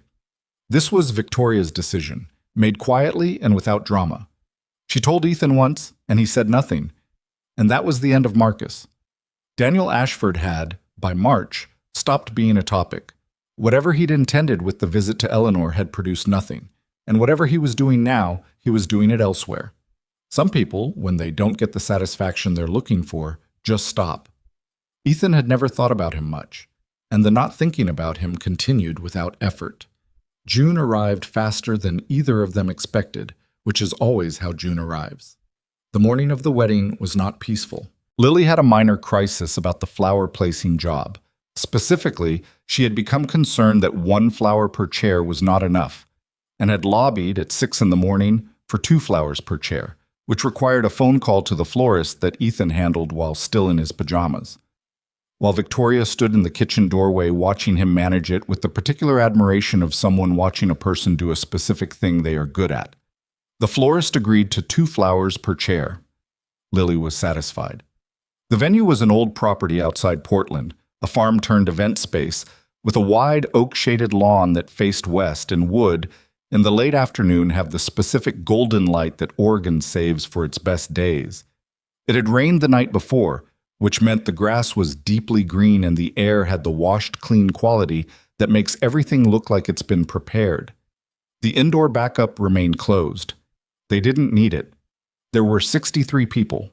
Eleanor was in the front row in pale blue. Gerald was there. He'd asked Victoria personally, in a letter, whether he might come, and she'd called him rather than write back, which had made him laugh. Rosa the stable hand had been invited because Lily had asked, and Lily had been told that yes, if she wanted to invite Rosa, she could. Danny Kowalski was there, the real one, who had been very confused to learn that his backyard had been cited as a fictional wedding venue and had decided to take it as a compliment. Ethan stood at the end of the aisle on the oak-shaded lawn and did not think about whether he was nervous, because being nervous required some doubt about the outcome, and he had none. He thought about the Beaumont dining room, the waitress, the sentence that had come out of him faster than thought. He thought about 4 words whispered back to him, "Don't take it back." And the particular courage of a woman choosing, in that moment, to tell a truth she'd been sitting with and hadn't yet named. He thought, sometimes you say the true thing before you know it's true, and then the rest of your life is just catching up to it. Victoria appeared at the end of the aisle. She was in ivory, simple, exactly right, nothing that got in the way. She'd worn her hair down. She was walking without anyone's arm, which was the only way she would have done it. Victoria Ashbourne had always arrived places under her own power, and this was not the moment to change that. She walked with the particular steadiness of a person who has made her decision and is not reconsidering it. Lily, at Ethan's side, whispered, "She looks good." "Yeah," he said, "like she belongs here." He looked at Lily for a moment. This child, 7 going on something much older, who had spent this whole year quietly observing and filing and arriving at conclusions with the directness of someone who hadn't yet learned to be indirect. "Yeah," he said again, "she does." Victoria reached him. They stood facing each other on the grass under the oaks with 63 people and the washed June light, and the person officiating said what officiants say, and they listened, and the words were simple because simple is what they'd both asked for. Not the elaborate poetry of weddings designed to impress, just the direct and honest version. Do you choose this person in full knowledge of who they are, with the intention of choosing again tomorrow and the day after that, imperfectly, as people do? They did. He said, "I do," in the same tone he'd said everything in 7 years of paying attention to her. Clear, without armor, meaning it. She said "I do" in the tone he'd heard for the first time in a Napa kitchen over coffee, the tone that meant she was being fully herself, not performing any version of it. The real one. The complete one. When it was done, when they were facing each other with the quiet that follows a true thing said aloud, Ethan said, low enough that only she could hear, "She's my wife." Victoria looked at him.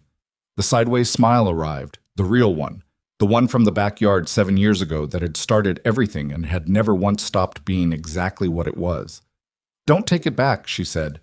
He didn't. He wasn't going to. And that was it. Not a clean ending, because their life was not and would never be clean.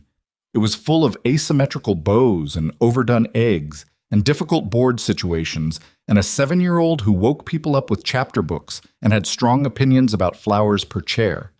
It was full of the ordinary weight of 2 people building something together, which requires showing up when you don't feel like it, and saying the hard thing and letting the other person be bad at something sometimes without making it mean more than it means, and doing all of it again the following Tuesday without expecting anyone to notice.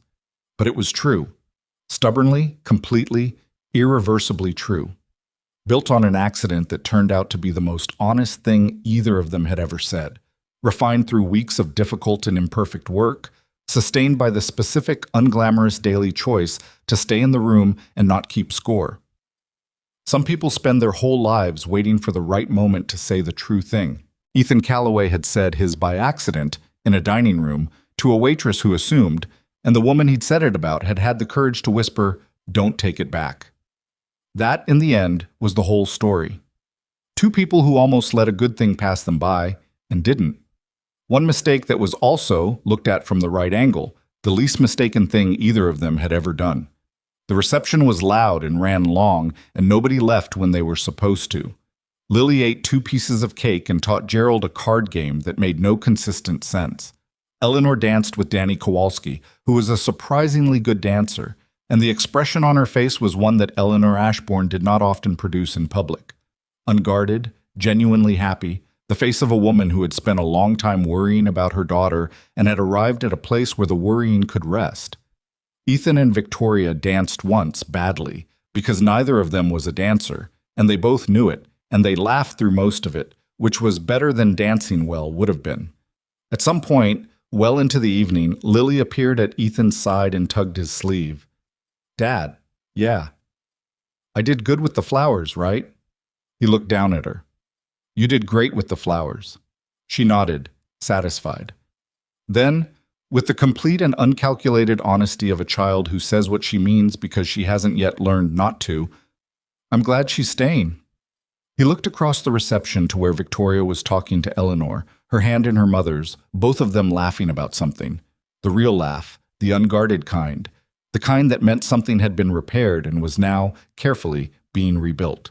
He looked at that and thought about all the ways you can love something without having the right word for it, and all the ways a wrong word said at the wrong time can turn out to be the rightest thing.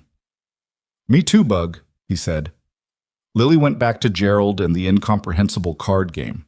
Ethan stood at the edge of the reception in the June evening, the golden light going slowly amber as the sun dropped, and he thought, this is what it is then.